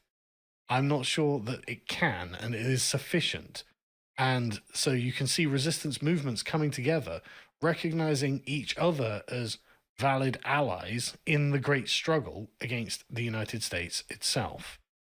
And so people have pointed out, well, this is perfect propaganda for Trump. That is absolutely true. This is perfect propaganda for Trump. But I don't think people realize exactly why this is perfect propaganda for Trump. This is perfect propaganda for Trump because Trump, without thinking about it, genuinely embodies a sort of quintessential Americanness that these people are openly rejecting. But the question is, well, what do you do? Is it sufficient to merely deport the illegals? And the answer is really no, right? I mean, you're still going to have millions of Mexican flag waving Mexican nationalists who are living in a colony in the United States, doing the kind of reverse Texas of taking it back through demographics. Really, you kind of need a way. The only thing I agree with Nick on in Israel is giving too much aid. I'm sure there's something else. Evan. I mean, one thing I have found is that a lot of things that he says, I've heard from anybody who's debated essentially the topic of Israel-Palestine over the past few years. I'm not saying every talking point, but there's definitely more than just, whether or not we give aid or how much is given to Israel. There's definitely a few others too. There's a few other ones where it's like, starting to sound like a certain somebody. Should on both sides? Yeah, there we go. Of understanding who among them shouldn't be here, and that can't really be based on merely a piece of paper. I mean, I don't know whether America can denaturalize people or anything like this, but this is something that might be worth exploring because these people are not in your country to be Americans, right? The promise of being an American is something they openly reject, and you can see it in their symbols. And if America is a propositional nation, well, if you don't hold the proposition of being an American, then you're not an American and you're something else, right? But it's understandable why people are sick to their stomach on this, because if America was just a constitution and it was just an ethos, then really, and you'll get lots of people in the center left going, well, I don't support what they do, but I support their freedom to do it. And it's like, yeah, okay, you can do that. But the issue that Sadie is bringing up here, the reason it makes her sick to her stomach and pissed is because the thymotic, the spirited part of the soul that believes and understands in the collective identity of what it is to be an American is being affronted by this, which is why they're doing it. They know that they are shoving it in the faces of those people who are not merely administratively or paper Americans, and saying, look, you people who feel a deep and emotional connection to a nation that is the American nation, well, fuck you. Here's me burning something down in your country, standing proudly with an American flag, and resisting any of your state's attempts to do anything about this. And there are people like, look, this is why people are rooting for the feds. Absolutely correct. This is creating, and I mean, honestly, Trump couldn't have asked for a better turn of affairs, for a better course of events, than not only for them to riot, but to riot. Can't argue with this thinking, but that should worry Americans as to the loyalties of government officials waving Israeli flags. 316 was a disappointment. Yeah, I went out last night and I was like, man, there was a bunch of people at places watching it, and I was like, man, fuck this. I'm not fucking, every place was packed. I'm like, fuck this, man. I went and had a quiet dinner. I was thinking about it though, and I was like, fuck it, man. It's just gonna be a nightmare. If the thing is, if I go watch a UFC fight, I get to the place that I'm going at least like 2 hours early, so I can get a good seat and fucking, be able to kind of like make my own little station, because most places you go to watch it, it's just fucking, it's a shit show, Literally just kept tossing O'Malley around and submitted him in round 2. Oh, okay. Yeah. Am I worried about Israel flag politicians? No. No. I'll let you guys worry about them. What was Kennedy was thinking? I'm worried. This was kind of demonstrated in the whatever podcast. I don't know if I can find it, but there was a clip.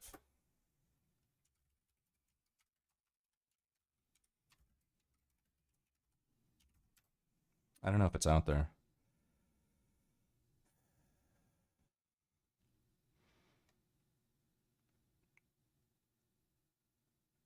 Oh, this is it. Yeah. I think this is it. But I think this kind of says something about it. Saying that either I or Andrew or both of us have low IQ, and then Andrew made a joke about deportation. You said I'm a Trump lover. You don't even know my politics. That's crazy. Like, you guys literally have low IQs. I think you're just mad he's going to deport your family. I just find it kind of weird how, like, oh my God, people shouldn't be here illegally. Like, they're criminals. Like, what? You guys go into our country. Well, which is your country? Is the United States your country, or is Mexico your country? I was born here. But yeah, I can still say, like, Mexico. It's like my... Is that your country or isn't it? No, it's not. It's not like my actual country. So what's your country? If Mexico and America went to war, who do you have your loyalty to? Do you think that maybe that's a problem with having... I can't believe that you had to fucking think about that, bro. Immigrants in? Wait, let's get an answer. Yeah, go ahead. I would do a lot to protect, like, Mexicans and everything, honestly. So maybe for the people who are here, right, who, when we hear this from... I'll let you guys worry about fucking, tiny hat people or whatever. This is what I'm worried about. I'm worried about internal loyalties like this, where it's just on the ground level kind of stuff. Even people who are born here with American citizenship, if my country goes to war with your country, I'm going to side with that other country and not my own country. Since I'm born here, like, I can't really do anything about That's true, except advocate on behalf of the enemy. You saying that either I or Andrew or both of us have low IQ, and then Andrew made a joke about deportation. You said I'm a Trump lover. You don't even know my politics. That's crazy. Like, you guys literally have low IQs. I think you're just mad he's going to deport your family. I just find it kind of weird how, like, oh my God, people shouldn't be here illegally. Like, they're criminals. Like, what? You guys go into our country. Well, which is your country? Is the United States your country or is Mexico your country? I was born here. But yeah, I can still say, like, Mexico. It's like my. Is that your country or isn't it? No, it's not. It's not like my actual country. So what's your country? If Mexico and America went to war, who do you have your loyalty to? Do you think that maybe that's a problem with having immigrants in? Wait, let's get an answer. Yeah, go ahead. I would do a lot to protect like Mexicans and everything, honestly. So maybe for the people who are here, right, who when we hear this from even people who are born here with American citizenship, if my country goes to war with your country, I'm going to side with that other country and not my own country. Since I'm born here, like I can't really do anything about That's true, except advocate on behalf of the enemy. You saying that either I or Andrew or both of us have low IQ, and then Andrew made a joke about what Americans expect her to behave differently. It'd be so unnatural for her to say, "Yay, America, destroy America." No, I understand that, but I mean, like, even if we went to war with Germany, and there's like 4th or 5th generation, Americans who have lineage going back to Germany, those people are not going to be like, oh, hey, don't destroy that place I've never been to. They're just going to be like, fuck it, America. Right? Whereas this is like much closer to home. I don't know if that's the right phrase. Yeah, like I'm an Italian Australian. I'm not just going to side with Australia because I was born here. I have family in Italy. Well, whatever. I mean, I have family. Well, I don't even know if I have family. I'm sure I have like, fucking quintuple removed family members in fucking Sicily and the mainland. And also Ireland and Germany and Scotland and stuff like that. I'm sure there's some fucking long lost legates, around the motherlands. But no matter what country fucking America went to, I'm like, America. America, that's it, I'm not going to be like, oh, I don't know. I mean, it's just a matter of convenience, like countries don't go to war all the time. They used to go to war all the time. Lost legates, yeah, exactly. Your grandparents, uncles live there. No, I understand that, but I mean, if you got conscripted into the Australian army, would you protest that and like deny the conscription and go to jail over it, or what would you do?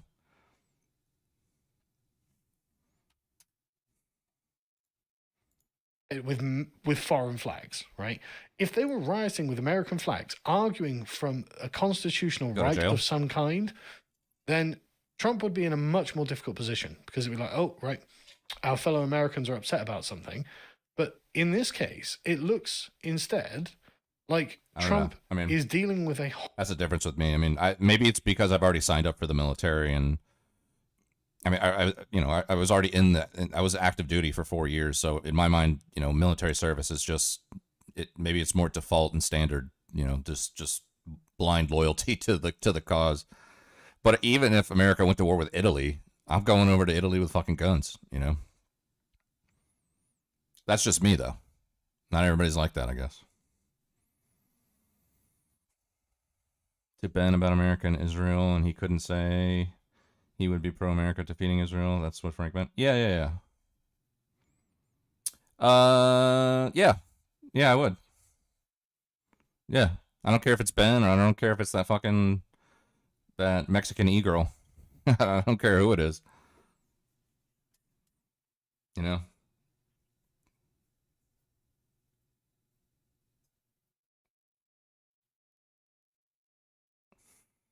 I mean, it's one thing to like advocate on behalf of peace or whatever. It's another thing to advocate on behalf of the enemy of the country that you live in at a time of war. At a time of war, advocating on behalf of the enemy, But yeah, if it was Ben or Mexican e-girl, I could give a shit. Same time, I'm anti-war, so it's different. I'd go to jail if I was conscripted against any country. Okay, gotcha. Yeah. I'm like the opposite. I mean, like, I served in the military, so I was already ready. I was already ready to go somewhere and do bad things. But I mean, for me, whether it was either being, in the military again and going to a place where my family's from, I'm going to do that. That's my duty. But even if I wasn't conscripted or if I wasn't in service at the time, I wouldn't be advocating on behalf of the enemies of my country, So, yeah, what's up, Nader? Oh, you know what? I'm going to play that clip again. I don't know if Nader saw it, but Nader needs to see this one.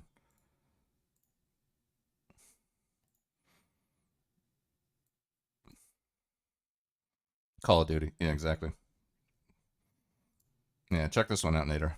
You saying that either I or Andrew or both of us have low IQ, and then Andrew made a joke about deportation. You said I'm a Trump lover. You don't even know my politics. That's crazy. Like, you guys literally have low IQs. I think you're just mad he's going to deport your family.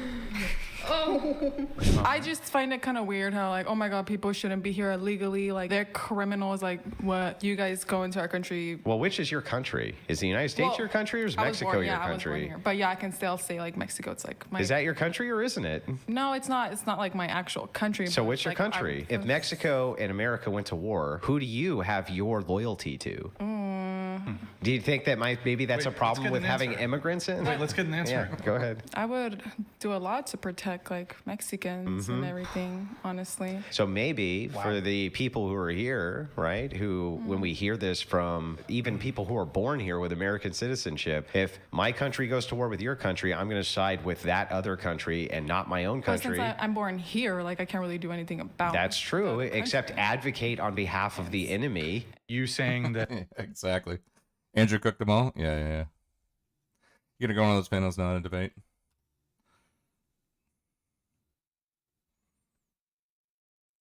He typically steers things in whatever direction he wants things to go in, so.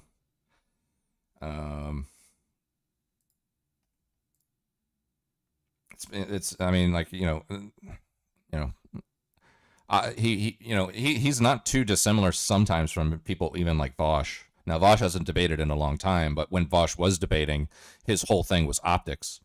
And because his whole thing was optics, he would also steer things in whatever direction he would want to go, as opposed to addressing something specifically or staying on topic. So, yeah.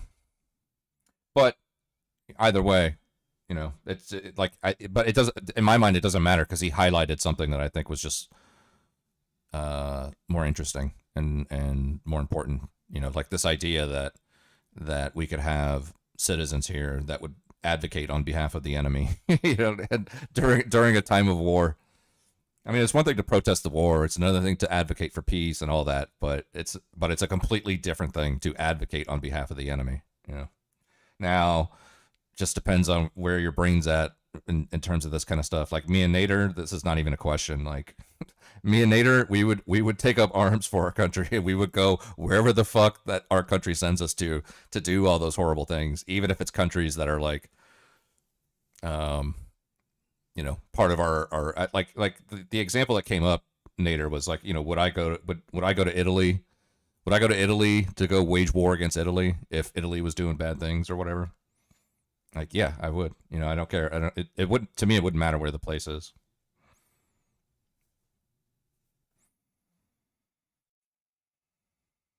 I did for 22 years, yeah. Hostile occupying force. Wood wouldn't like it, but I would. American, not Italian. Exactly. Yeah, I'm American. Yeah. That declares itself openly to be against the Americans. And so, yeah, why wouldn't the Americans root for the Feds, who are at least representatives of America? They are at least themselves Americans. Why wouldn't people be rooting for them? It is creating a moral unity between the American government and the American base, those people who are actually American. And so this is an entirely good thing for Trump. I mean, this is just such a good thing. On Monday, I don't doubt that on the podcast, Firas will probably want to go through the details of this. So I won't go off into the weeds on that or anything like that. But we'll cover this on the podcast tomorrow. But I just wanted to talk about this from this perspective. Say, no, look, these are foreign people. Right? These are not Americans, and they are repudiating your country, and it is right that it's pissing you off because you are not merely a propositional nation.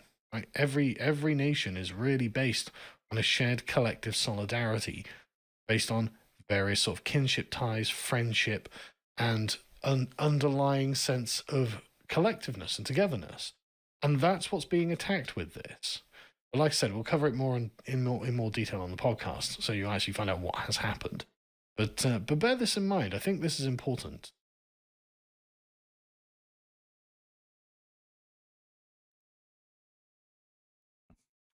There you go.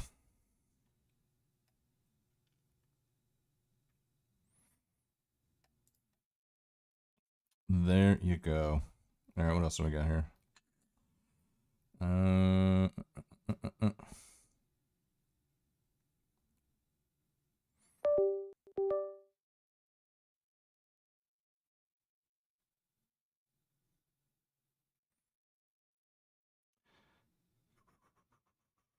White men think the world is against them. They're right. This is a guy, Connor Tomlinson. He used to be on the Lotus Eaters, which is the Sargon outfit, basically.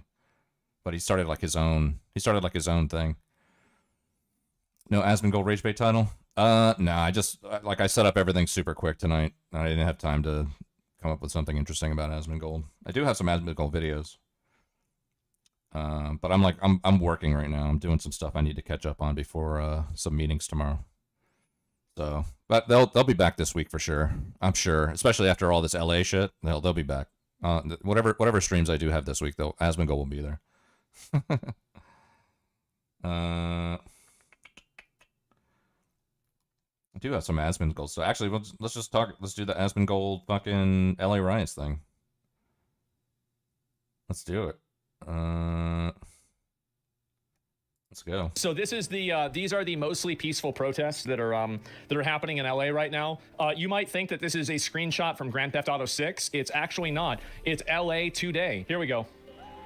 Has been going on right outside the Federal Detention Center. Most of those demonstrators were very peaceful. They were chanting, they were shouting. People were driving by, honking their horns, and again, they were expressing their anger about the detention of so many immigrants at the Federal Center. Most of the evening, the Federal. I love how like she's saying this while she has two retards just being as annoying as possible, stream sniping her in the background. Yeah, it's totally. At a certain point, some of the demonstrators got very close to the property. In fact, some of them throwing out gang signs. Yeah, I guess so. Tagging the building, started banging at fences, and shortly after that happened, the agents started firing off. Why did he bring his? Who the fuck brings your dog to a protest? Who does this? That's so insane. Oh my God. Yeah, CNN called it peaceful. Let me see if I can find another clip for that. And so, yeah, they're calling this a peaceful protest, which you can clearly see it's not. But anyway, let's go back. I'm going to show one more of these here. Where did it go? No, it's not that one. I think there's one more besides this because, yeah, they've totally turned this place into a PvP server. It's absolutely fucking insane. Yeah, oh, here we go. Yeah, this is CNN talking about it too. So there's unrest. Let's start with there's protest, lawful protest, which is allowed in this country. There is some unrest, generally. There's some unrest. Yeah, I would say that would in fact be true. Accurate. Dealt with by local law enforcement, and if there needs to be state support through state police, and sometimes even National Guard under a governor's authority. What is happening tonight is unprecedented. So there's unrest. I don't see how people say this is unprecedented. It's not unprecedented at all. We had this happen 4 years ago, 5 years ago. And so here we go. Here's another one right here. Oh, a National Guard. You know, let's hope that no one is hurt and no one is injured and it doesn't escalate from here. Look at the flag. Yeah, guy, I see there it is. Mexican flag can, you know. Man, you know, this is criminal. I can't wait to see all these clips be played on the midterm elections. Yeah, I can easily see a lot of these getting played on the midterm elections every fucking day. They're doing it themselves before back to Mexico. I don't know if the guy's a citizen or not. I have no idea. I hope is people are held accountable for it. And I'm talking about the riots right here. Yeah. Where are the cops? Yeah, where are they? That's a good. See, that's a good fucking question. Like people are getting their cars burned down. Everything's getting destroyed. I'll pull up a live thing. So apparently, okay, here we go. And obviously Donald Trump is tweeting about this. Well, here we go. They're coming out. They're coming out. They're coming out. Oh.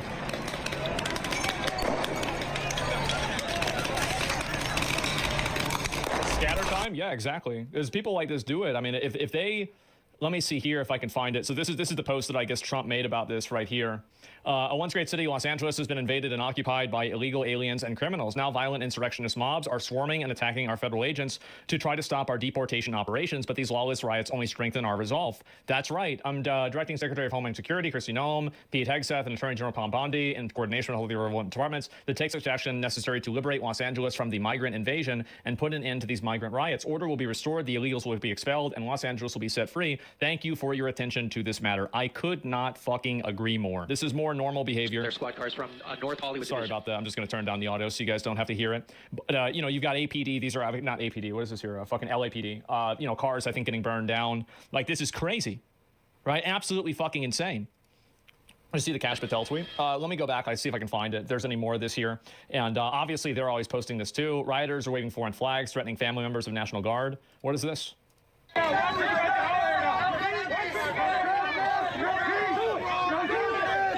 So there's the National Guard right there. Oh, man. Get the blood down. Your families are next. Do it. I want you to put a hand on every protester like this in case they decide to rush so you can pull your comrade back. Comrade, oh my God. I feel like there is no way that they come back from this. Like, this looks so bad. And then there's also this one too. Let me go back. I'll see if I can find a few more of this too. And is this right now? Well, it was earlier today. And let me go back. I'll see if I can pull up some more of them here. Okay, so everybody is like running off right now. I'm not sure why. I can see just down the street. My photographer can move with me a little bit. There's a huge group of people marching down the street right now, and you can see this might be what we've seen before. Look at that, Andy. If you can just scoot over to the right, look over here to the right. You can see. You can see there's a protester squaring off with law enforcement right now. Can you see that? So there you have, okay, we're hearing the flashbangs. We're hearing the flashbangs right now. This is what we've been seeing night after night. These clashes, these some of these violent protesters squaring off with law enforcement. You have that law enforcement and riot gear there. You can see them with their shields. They're forming a line. They're doing what they can to... How do we convince these people that the situation is not dire enough to resort to violent riots? In their mind, the gig is up and they have to fight back? Well, it's simple. You put a few of them in jail. And if that doesn't work, you put a few more in jail. And you repeat that process until there's no more of them to put in jail. Either because they stop doing it or they're all in jail. Oh, man. Yeah, it's really simple. Like, I don't understand. Like, it's obvious. Put them in how to deal jail. with this. Live ammo? I don't want to see the police officers shoot people. Like, if a police officer shoots somebody that throws a brick at them, I really don't give a shit. I don't care, and I think that's totally fine. But if you're talking about, like, just people protesting, I don't want to see the officers shooting people randomly.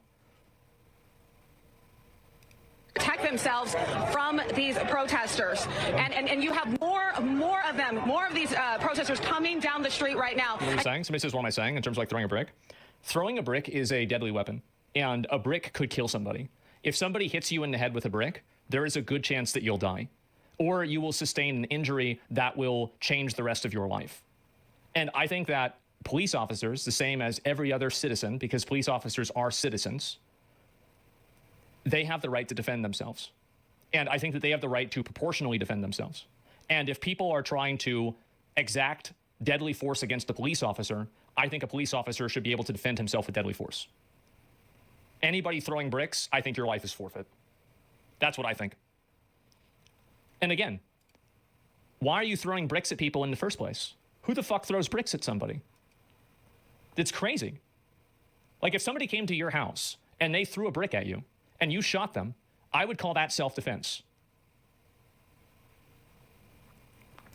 And you can see how quickly this could get out of hand. I'm watching people put on face masks. We're going to continue to watch this. We're seeing this right now. We can see it. Can we walk a little bit? Can we walk a little bit just to show a little bit more? I get what you're saying, but I respectfully disagree. It's all about intent. The weapon may indeed be deadly, but not all throwers intend to kill. Not all throwers intend to kill. So there are times where somebody is going to point a gun at you. So I just want to explain like how dumb this is, what you're saying. If somebody pulls a gun out at you and they try to shoot you in the shoulder, but they accidentally shoot you in the throat and kill you, do you think that you should have to, oh, wait a minute, maybe they're only trying to hit me in the shoulder, I shouldn't be able to respond with deadly force? It's a ridiculous thing to say. Like, you can't know what the intention of somebody is that's throwing the brick at you. Whoever said that's retarded? Yeah, and like, again, you can shoot people without the intention of killing them. But if somebody shoots you, and even if they don't have the intention of killing you, I think you should have the intention, or not you should have the intention, but you should have the ability to shoot them back with the intent to kill them. Because you can't know that. There are no bricks of peace. If a brick hits somebody, it doesn't matter what the intent is. If it hits them in the head the wrong way, it's just going to kill them anyway. If you're shooting at someone, you should never shoot to wound. Well, what I'm saying is that, do you think that you shouldn't be able to respond to somebody shooting you because maybe they're shooting you to wound you and not to kill you? Obviously not. That's the most retarded thing you could ever say. So the brick thing is the exact same situation. Bricks of peace? Yeah, I'm serious. That's where these people are coming from. Bricks of peace. You need to actually develop some empathy. The bricks of peace. And this is the kind of stuff that I'm saying here, right? And let me see about this. So this is, I think, the mind of one of these people that argues like this. So if an ICE agent aims a gun at you, you don't have the right to defend yourself? Well, yeah, because they're not shooting at you.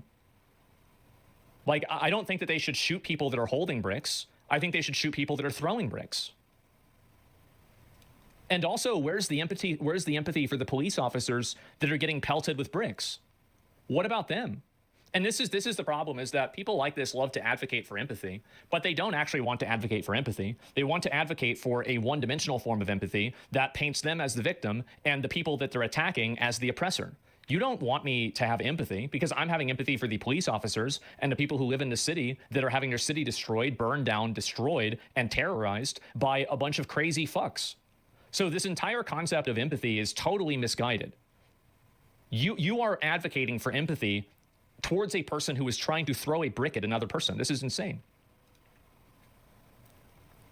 That defies your logic. You're a psychology major now? You don't need to be, I don't have any psychology. You don't need to have a psychology major to understand that throwing a brick at somebody is a bad idea. You just can't take accountability for the claim I made? Well, I did. It's just stupid. Like, I do have empathy. I have a tremendous amount of empathy. And that empathy lies with the people who are out there trying to protect the country. They're trying to uphold the law. They're getting bricks thrown at them. No, I don't think that people should be punching bags. I don't think so at all. That's not empathy at all. You want to throw bricks and be able to violently oppress people. And the moment that they push back against you, now somehow this is bad. Now you're advocating for empathy. No, you had no empathy in the first place, and you weaponize and you terrorize people. And the moment that you get even a sliver of that back, you try to appeal to people's empathy. No, that's not how it works. And that's not how, I don't think anybody believes that. It's outrageous. It's only when there are consequences? Yes, of course. Retard gone? Yeah, bro was hit by a brick. He's not thinking straight. Yeah, I get so. And I agree completely. Also, there's optics and realities. You don't want to create martyrs. I don't really care about that, honestly. I care about creating a lawful area and a lawful place. And if you want to make a martyr out of a person throwing bricks at police officers or somebody trying to violently assault police officers, then be my guest. Go ahead. But I don't think that's the way the world should work. And I don't think that you should capitulate to logic and rhetoric that paints people that are violent, aggressive, abusive, law-breaking, like people that could be theoretical murderers if they throw it and they hit somebody the wrong way. That person shouldn't be your martyr to begin with. So you can't live your life inside of the confines of the most unreasonable people possible. Because if you do that, you then are also unreasonable. We can see Andy. If can, okay, we're gonna go ahead and move. Stay with me. Stay with me. All right, so here we go. Yeah, we're gonna take you up to the line. And that's the problem, is that these appeals to emotion are completely one-sided. They actually don't have any empathy. They don't have any empathy for these officers. Like, why do you think they want to dox these officers? So they can terrorize their families and put their families in danger. What about their empathy? Well, there isn't any. Well, you can say, oh, well, they deserve it. Yes, I'm sure the kid deserves to be terrorized and have the SWAT called to their house or have somebody throw a brick at their window because their dad has a job. It's outrageous. Never let people use your goodwill against you. You can see what's happening here. All right, so you can see right now, yeah, of course. You have officers that created a line to protect themselves, standing here with these protesters who are continuing to shout at them. The disrespect, the level of disrespect has just been insane over these past few days. You have so many people cursing and shouting at law enforcement. You know, these people are out here, they're just trying to protect and serve. They're just trying to keep this community safe. Following instructions, they're here supporting ICE agents as they carry out their operations, and that this is what they have to deal with. You see a lot of people, I'm looking at... Disagree hard. I think the dude's criticism has something with you not showing empathy towards the families being torn apart. Well, of course I have empathy to them, and that's bad, but the reality is that a family is torn apart whenever a person commits a crime. So if you rob a bank, you don't get to not go to jail because you have a family. If you're driving drunk and you kill somebody, you don't get to not go to jail because you have a family. This is, again, an illogical emotional appeal that doesn't apply in any other situation. Having a family does not make you immune from consequences of breaking the law. This is something that's acknowledged, and everybody knows this with every single other crime, but we're supposed to pretend like this is different? Again, like, it's just, there's no logic to this at all. A lot of people with their face. Okay, they're spraying some more. We're going to scoot back just a little bit more. Staying with the photographer, trying to stay at a safe distance. I got you, Andy. I got you. Stay with me. I got you. All right, so you can see they're pulling out the shields. The California National Guard, you can see there. We're hearing more flashbang grenades. Again, you have...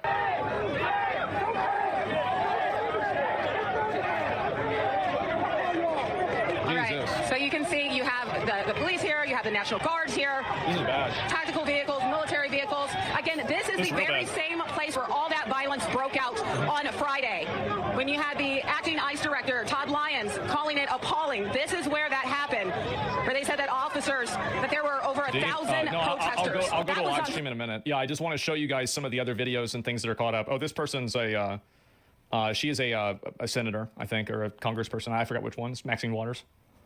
Let me read a few more. This isn't a protest. These people are attacking and destroying the building. Yeah, I think so too. And anyway, like Cali sink into the ocean. Well, I don't know about that. I swear a majority of people are just there to get footage, which is kind of weird too. Why can't they just say, what's so bad? Are they doing too? Yeah, I get that their dads announced, but what about them being separated after years of progression and respect in the country? Well, it should have never happened. Like, just because somebody gets away with a crime for like, and like, so if you apply this to another situation, right? Like, let's say somebody has been selling drugs for 10 years and they haven't gotten arrested, and then they finally get arrested for selling drugs. Can you use the logical argument that, well, because they didn't get arrested for this for 10 years, that now they shouldn't get arrested for selling drugs and like selling fentanyl, right? I'm not talking about selling weed, like actual hard drugs. This is insane. No, just because you get away with breaking the law for a long period of time doesn't mean that just at a certain point, the law shouldn't apply to you anymore. Think about how bad that precedent is. Again, and this is the issue, is that I think logic and like this type of thinking and logic in general, this is a general like viewpoint that I have, is that logic that can be applicable to more situations is oftentimes better logic, and logic that is reductive and only relevant to certain situations is bad logic. And I think that inside of the circumstance that you've created, you think that this is good logic, but if you apply this to any other circumstance, you would immediately know that it's bad. No one's above the law? Yeah, of course, right? Where do these idiots come from? I think that a lot of people, and I have no problem with people that disagree and want to have a conversation about it civilly, right? I mean, like that person that's like coming and insulting and being rude, that's different. But if somebody has an actual point of view or whatever, then that's going to be it. You're oversimplifying the issue. It's multifaceted. It's actually not. It's not multifaceted at all. The fact is, I love how, look, you can shit on Asmongold all you want, but at least like the people in his chat push back against him and force him to fucking to challenge his views, right? This kind of shit does not happen in this doesn't happen in Vosh's chat. This doesn't happen in Hassan's chat.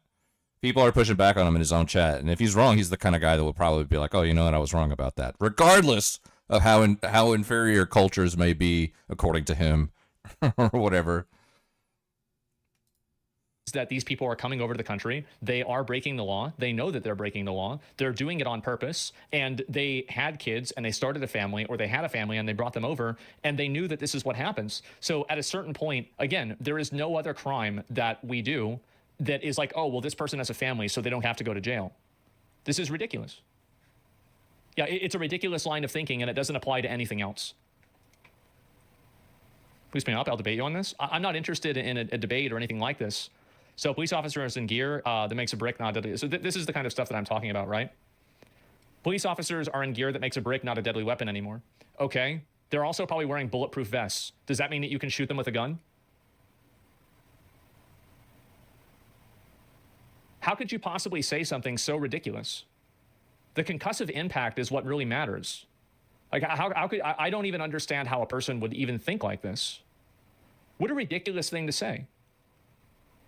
I can't even fathom the type of thinking that these people have. I can't even imagine it. What a retard! Yes, it's insane. To stop here where the guns are. I want you all to take pictures of these guns and let people know that they're in our city with guns, and I'm sure they have autos to shoot and kill. I don't know, but they have auto shoot and kill. Okay, Grandma, let's get you to bed. Yeah. For sure. They wouldn't have guns. One question, Representative Ms. Waters. If there's one statement that a message that you can send to Donald Trump, what is that message here today? My message to Donald Trump is you are a cruel human being, and that you are using the poorest people in the land, the most vulnerable people in the land, to promote your policy. The people who are using these poorest and most vulnerable people are the business owners that employ them. And they exploit their labor for a lower wage intentionally to take advantage of them at the expense of American workers. It's not Donald Trump who's at fault. It's the business owners who create the incentive for these people to come over. You are wrong. I actually, this might sound weird.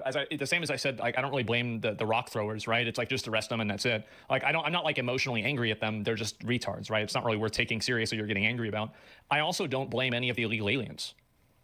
Like, if I lived in like one of these like shitty South American countries, I would want to come to America too. And I would do everything that I could to come to America. And I never try to blame a person acting in self-interest. I understand that. But the problem is the reason why they come to America is because America provides benefits for them that they shouldn't provide, like these jobs. That's the issue. You can blame them too? Sure. I mean, yeah, obviously they shouldn't do it. Yes, definitely. But I think that there's a totally different set of expectations that I have here. Like, a lot of these illegals, I mean, if you want my honest opinion, I wish we could replace half of these shrieking Karens with these illegal aliens. Send the shrieking Karens back to Venezuela or Mexico. Let's keep these hardworking illegals here, and let's just do a fucking swap. I feel like literally everybody would be better off. Well, not Venezuela or Mexico, but we certainly would be. Yeah, 2-for-1 trade. Yeah, that's actually the way that I feel. Like, I don't hate these illegals. Like, yeah, we have to get rid of them, and they shouldn't be here. But I understand their problems. Of course I understand them. It's easy to understand it. Of course. We know what this is all about.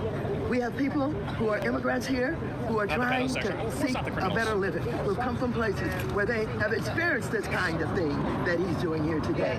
People who work every day, people who are paying taxes, who are raising their families, who are supporting education. They should not be treated this way. They should be given an opportunity to tell their story, whom they are, and why they can tell their story from the country that they came from. Like, I mean, we have a World Wide Web. I mean, they can just record it in Mexico or wherever they came from. Like, yeah, they can tell the story. There's nothing wrong with telling the story. You just can't do it here. Here and as the United States. Disgustingly dishonest person? Well, of course, right? I mean, and again, like this type of thinking can only survive inside of an echo chamber of lies where it's completely censored. And this is the reason why the Overton window has shifted so much, is because social media and media in general is less homogenous and less censored now. You're seeing the massive shift because a lot of these opinions are like endangered species. They can't actually exist in an environment and in the ecosystem by themselves. They have to be protected on reservations or some form of wildlife conservation. And so they have to be taken care of and made sure, because like if you introduce them into the free marketplace of ideas, they immediately fall apart. Do you think you should give the opportunity for people that just entered our house illegally? No, of course not. How would an illegal immigrant pay taxes if they aren't a citizen? They do pay taxes in some ways, but not other ways. It's very complicated. And like, so for example, one of the big issues is that, so like for Social Security, for example, they might pay their sales tax, right? Obviously that's the easiest one.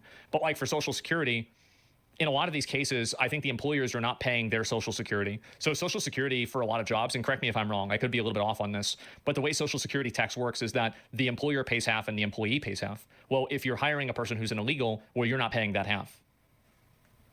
They can't collect, yeah, exactly, right? Wrong unless they're working under a table? Yeah, which a lot of them are. It's called an I-10 number. Yeah, I know. My dad worked with them whenever he worked at the IRS, actually. Yeah, I know. Individual tax identification number. Yeah, I know. What's up, Mino? But that's not supposed to be for illegals. That's supposed to be for migrant workers and people that are here on work visas, which is another very big difference. Do what the Constitution allows us to do, and that is give them consideration for having citizenship here. Ms. Maxine Waters, thank you for those words. Another thing, do you find it coincidental that this is happening at this time of the year right now? Is there anything?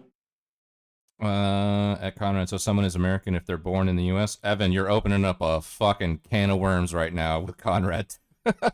Evan, I'm telling you right now, I've had that debate with Conrad many times. You are opening up a can of worms right there, bud. That you can correlate with the timeline that it's happening with right now. No, I think that the president has not been able to live up to the threat that he used during his Yo, what's up, Lurking? How you doing? Welcome in. campaign, where he was going to get millions of... Feel free to drop some follows if you came in from the Frank raid. You know, we're always hanging out, talking shit, talking politics, talking fucking shitty streamers and fucking drama and fucking all kinds of slop. Them out of here. And I think You already answered his question. Can of worms, Evan. come to the point where he thinks he's got to show something, but also his ridiculousness is taking over the armed services to celebrate his birthday is coming up. And people are saying, are you going to spend millions of dollars celebrating your birthday using the armed services to do it? And I think that adds to it. All of this is coming to the forefront now. Hey, Congresswoman, how should the city of LA... Does she think that his birthday is the 4th of July? I think that's what she thinks, right? Like, I don't know. Like, what the fuck? In the state of California react to this? What's the smart play here? All of the elected officials in this city should be on the street. The mayor should be on the street. The city council should be on the street. Everybody should be on the street. All of the state elected officials. All of us in Congress. We're supposed to be in Congress tomorrow. But I want you to know, I'm trying to stop him from getting richer and richer on crypto. The more money he has, the more powerful he has, the more he will elect people. So we got a lot of work to do. What does that have to do with crypto? Bodies on the street, basically. Bodies on the street. People on the street. Absolutely. Ms. Waters, before we let you go, anything that you can say to anybody watching or the public that wants to come out here or just simply watching or wants to know anything that you want to tell them that they should do or shouldn't do? Well, here's what I want to... Somebody says your type of thinking is very selfish and egotistical, especially saying we have to deport these people, especially whenever you include hardworking and respectful immigrants. How can you at least show some selflessness whenever for good immigrants? I do. I absolutely do. See, you've done the thing that I've been criticizing people for doing. You have put all immigrants in the same bucket, when in fact they're not in the same bucket. The reality is that a lot of the immigrants that I'm talking about, how could you say that they're respectful whenever their existence in this country to begin with is an act of disrespect? They don't even respect our laws. That's why they're here in the first place. So this is a ridiculous thing to even say. And do you think I want to have like legal immigrants get deported? No, that's ridiculous. He didn't say illegal. Exactly. Yeah, I don't have a problem with legal immigrants. I mean, I'm sure some people do, right? But I don't. That's not really a big deal to me. So, and this is, again, it's the intentional misunderstanding and the intentional misrepresentation that really, I think this is really going to cause a tremendous amount of xenophobia, and the backlash from this will be bad, and it will negatively affect average immigrants that are part of the group that he's talking about. And the reason why is because he's using emotionally charged language to push a narrative that's wrong. And it's more important for him to push this wrong narrative so he can feel good than to look at what the best thing for those immigrants actually is. Support. I want to support people having a voice. Peaceful protests are okay. They're all right. I want them to know what happened in the civil rights movement, where we got on the street, where we marched, where we fought, and we made the government... I remember when Martin Luther King said in his speech to burn down cars and throw bricks at police officers. That was my favorite part of his speech. He says, I have a dream where we throw bricks at police officers and we burn down a 7-Eleven. Yeah. Remember that? Bro, that went hard. Changed, and we got voting rights peacefully, and so people can protest peacefully. They should come out and they should have a voice, and they should not allow the intimidation to force them to do nothing. Do something. Do something. Something. Do not let the intimidation force you to do nothing. Do something. Words from Congresswoman here, Maxine Waters. Ladies and gentlemen, thank you. Only rest in peace. I can't believe these It's ridiculous to compare the civil rights movement to this. It's not even close to the same thing. Of course it's not. It's not even in the same universe. LA riot live. Yep.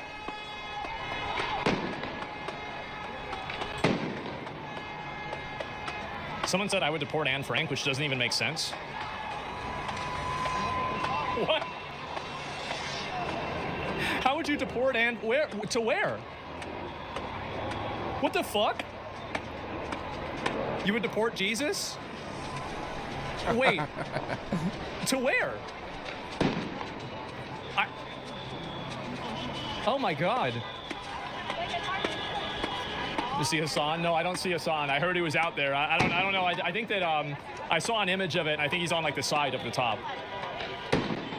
So he's not actually going to go down there and stand in the in this area, because if he did, he'd get in trouble. Right? Like, he has no problem LARPing as a revolutionary, but actually putting it on the line, this is going to be very different, which, to be fair, he was. Well, if he was actually doing that, he should get in trouble. Like, I mean, for sure. He was, though? Yeah, I don't know.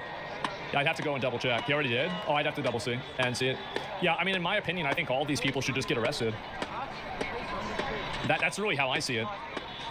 Yeah, I mean, I don't see how it's like there's no other solution to it other than that. Aren't they impeding a highway? They are. They're impeding a highway. And this causes, and this is the issue that Like whenever you block, like, you know, like if have you guys ever had like a really bad accident on the highway and then it fucks up your local traffic because there's people trying to get to the highway that can't get there because of this massive fucking like this thing?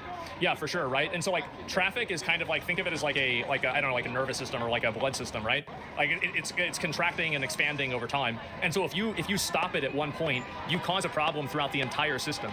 And so this will inconvenience like emergency vehicles. It will inconvenience all kinds of places. People are hoping so badly this catches on the rest of the country, and it won't. Nobody gives a shit anymore. Well, I think that it will catch on if these people don't get arrested and held accountable. Like, that's really what the problem is. It's like there's no arrests. They're not telling people to leave. Like, this shouldn't even be happening for as long as it has been. They're protesting for a good cause against the government. It doesn't give a fuck about due process and courts. Civil disturbance like this is a normal way to protest. No, it's not. Getting in the street. This is my viewpoints, right? They're really loud. I will vote for whoever will put these people in jail. Like whatever it takes to put all of these people in jail and lock them up for like a massive period of time. That's what I want to vote for. Should they kill the protesters? No, I don't see why you would kill them. No, absolutely not. There's no reason to do that. Where's the U.S. flags? But this is a protest in America. There aren't any. Yeah, this is again. Yeah, literally no. Oh, there's one. There's the U.S. flag up there. Okay, to be fair, there is one. It's not even 100 people. I think this is cinema. I feel bad for the police for sure. Yeah, definitely. Where's the due process when these illegals came in? Why are people like that chatter caring for due process? Because they don't care for due process. They only want to advocate for due process because it's a beneficial roadblock that benefits them. They don't actually care about it one way or another. What are they clapping for? I don't know. Aren't you supposed to get government approval for protests? Well, not only are you supposed to get government approval for protests, but a lot of like the MLK famous protests, he did actually have permits for, and they did get approval for. How do we get to a point where 40% of LA is foreign born? Well, I have no idea. And also, again, Martin Luther King himself even said that he didn't support blocking traffic. Let me see if I can show you.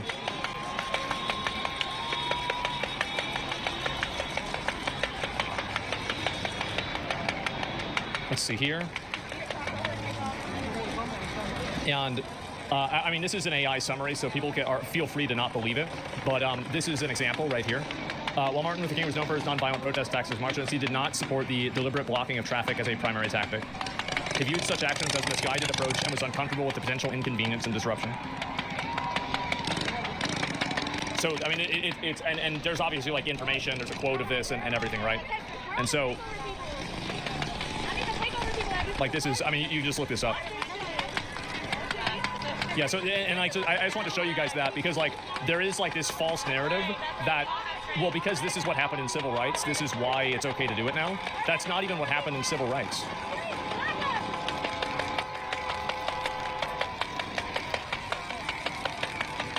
With the World Cup next year? Oh boy. Well, it's good that they're cleaning it up now, right? I feel that's really good. Where's the National Guard? I don't know. There's hardly any turnout. This has no movement. Well, it has enough movement for the police not to do anything about it. They were talking about the Boston Tea Party. This is in the 1700s. Well, the difference with the Boston Tea Party is that you didn't live in democracy. So in the Boston Tea Party, the reason why people threw the tea in the sea is because they weren't able to vote and be represented. These people are able to vote and they are being represented. They just lost. They're mad because, like, basically, like, you know, oh, well, I lose Monopoly. I'm going to flip the fucking board over.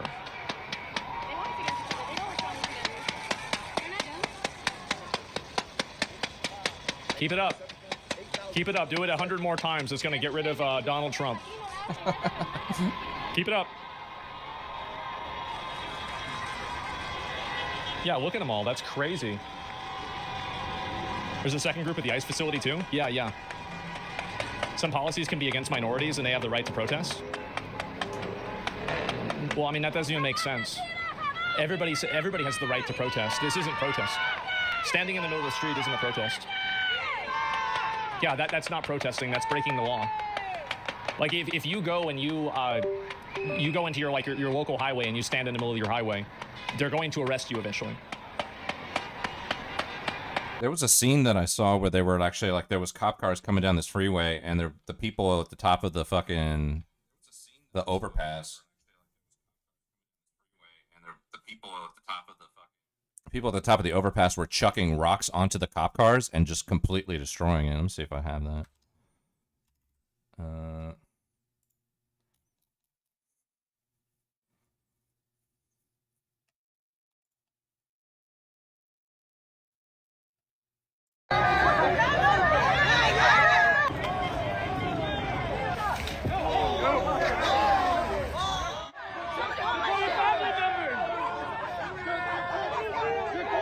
That wasn't it.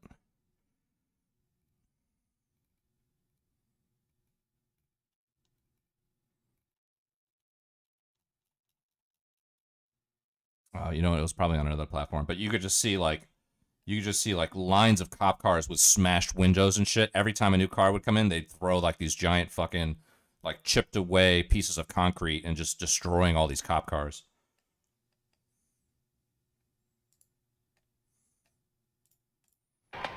Yeah, like, and that's it. It's back up to the 5 near me now. I don't know where that is. This looks more like an invasion, to be honest. I think that this is a problem that's very easily solvable. All you have to do is arrest the people that are in the highway, and then just let the rest of them fuck off. Like, that's it. It's literally really simple. Switch the audio. This is so annoying. Let me see if I can find another video. You're actually kind of right. It is kind of annoying.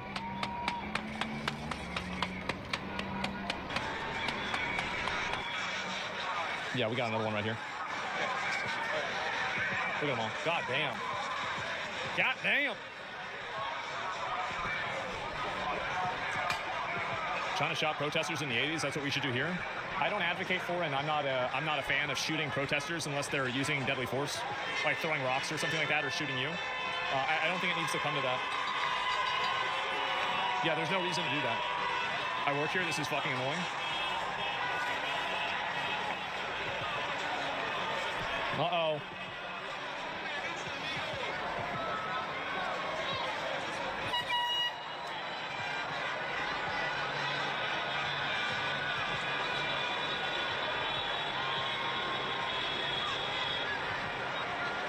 Why aren't the police doing anything? Welcome to the last 5 years of my life. That's what I've been wondering for the last 5 years.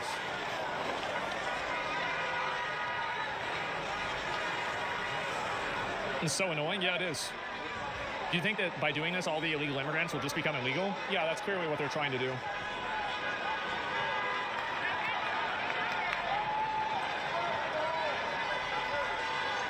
Being a Mexican American, this shit's so embarrassing. I know. Listen, like I live in Austin, Texas. I'm pretty sure Austin, Texas used to be Mexico, maybe, or was at least very close to it. Most Mexican Americans don't support this either. That's why Latino men voted. Like, there's a huge increase in Latino guys voting for Trump.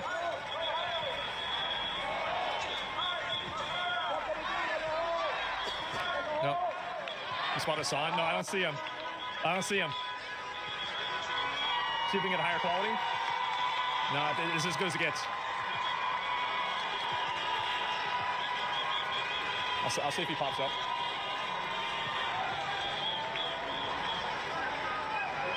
He's up to the white sign guy. Oh, over there. I can't see that at all. If you grew up in Texas, you spend your life around his... The M32A1s. That's like the handheld.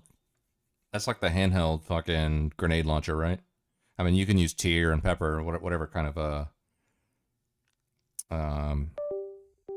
whatever kind of ammunition for it. But the M32A1s, that's like the handheld, right? Yeah, exactly. Yeah. Most Mexicans probably want these Mexicans deported. I mean, look, I've seen a lot of, it just depends on where you look. There are plenty of people on both sides. Plenty of people on both sides. Isn't that what Trump said about Charlottesville? There are plenty of people on both sides. There are, you know, people of Mexican lineage, Guatemalan lineage, any Central and South American lineage out there that have, you know, messages saying, hey, look, Trump's going to do what Trump's going to do, you know? you know, you came into this country illegally, you know, you got to do the right thing. You got to do what I did, blah, blah, blah. There's plenty of people out there saying that. And then there's just a shit ton of other people on the other side. Hispanics, they're more conservative than most white Americans. Yeah, I mean, like, my experience is that they are, especially with a lot of social issues. Because a lot of them are very religious. He was probably chasing his son.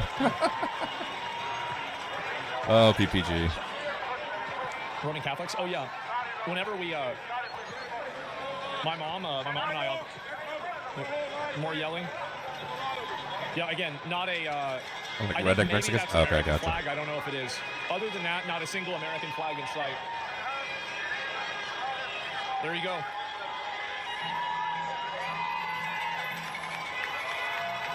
When you go down and protest with the other side instead of just talking about it? Well, because I do the thing that works. I vote for people that arrest the people that do this. I think the democratic process is a really good idea.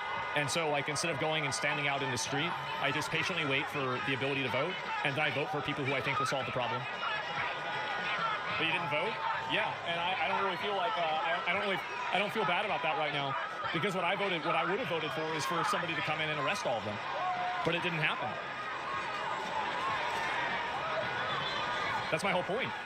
This is getting really bad. You're looking at live pictures out of Paramount, California, where protesters have been clashing with police all day outside a Home Depot. It is still unconfirmed whether immigration officials were conducting an ICE raid, but several ICE vehicles have sustained damages, and multiple protesters have now been arrested for an assault on a federal agent. That's a good start. Yeah, that's a great incident start. Follows a night of riots in Los Angeles following multiple ICE raids in the city. Hi, everyone. I'm Joe Concha, along with Lydia Hu, Alicia Acuna, and Guy Benson. The big story tonight. Tear gas has filled the air as protesters clashed with police last night in Los Angeles. At least 45 people were arrested last night. That's way too little. Like, there's got to be hundreds of them doing crazy shit like this. Like, you only arrest 45 people. What the fuck is going on? HS says that more than 118 illegals were apprehended this week. The protester tried to storm into an ICE facility last night after being fired upon by radical speakers at a rally. Listen. Free them all! Free them all! Free them all! Because an attack on one of us is an attack on all of us! I love how they're just like openly promoting like racial, like basically like racial identity politics. It's like, well, you know, because some people are illegal here and and who knows whether they even came from the same country. It's so retarded. Los Angeles does not back down for that kind of fight. Continue fighting until we reconstruct every single institution from the ground up so that we can grant full amnesty for all immigrants. Demand full compensation for all of the victims of this criminal injustice system. What's going to change this is organizing, and not just any type of organizing. Sounds like he's talking about reparations there for a second. Militant organizing. I mean, if you're going to make an accusation and like call for people to like militantly organize and then they do, I feel like at a certain point, you've got to be accountable for that, right? Like this is like inciting a riot or some sort of like, I mean, there's got to be some level of accountability here, doesn't there? I mean, come on. Yeah, chill out with the violence. Yeah, everybody's okay with you protesting. I mean, not everybody, but I mean, most normal people are okay with you protesting. But like, if you're going and talking about like a violent protest, like this is crazy. Mayor Karen Bass is still standing with the protesters, saying she's fighting for all Angelinos, which is insane. You're standing with the protesters. What about the people that are getting their stores destroyed? And this is the problem that I see with this. I'm going to be skipping around because I've seen some videos here. Like, this is absolutely not, I mean, these are not protesters. These are rioters. They're burning a car in the middle of an intersection. Like, I mean, this is crazy. And if you look at this here, there's even more of them too. Let me see if I can find it. And where does it go? And oh, here's another one. They know how quickly we mobilize. That's why they're changing tactics. Because community defense works and our resistance has slowed them down before. And if they're escalating their tactics, then so are we. When they show up, we gotta show up even stronger. You've got it. I mean, at a certain point, until these people get pulled out and get in trouble with this, it's just going to keep happening. It is. It's going to keep happening until people get held accountable. These are the people that they're standing behind. Look at this. Look at all this stuff. I mean, this is just people popping all kinds of shit off. Like, look at this. Burning shit down. Oh, here's another one right here. Yeah, this is L.A. Here we go. Yeah, central to the cause of curing this whole scenario and situation is fucking breaking into the 7-Eleven. That we got to do that. There will be no justice until 7-Eleven is fucking completely destroyed. Look, they're setting shit on fire. Like, what is it? Like, a mostly peaceful fire? How does this happen?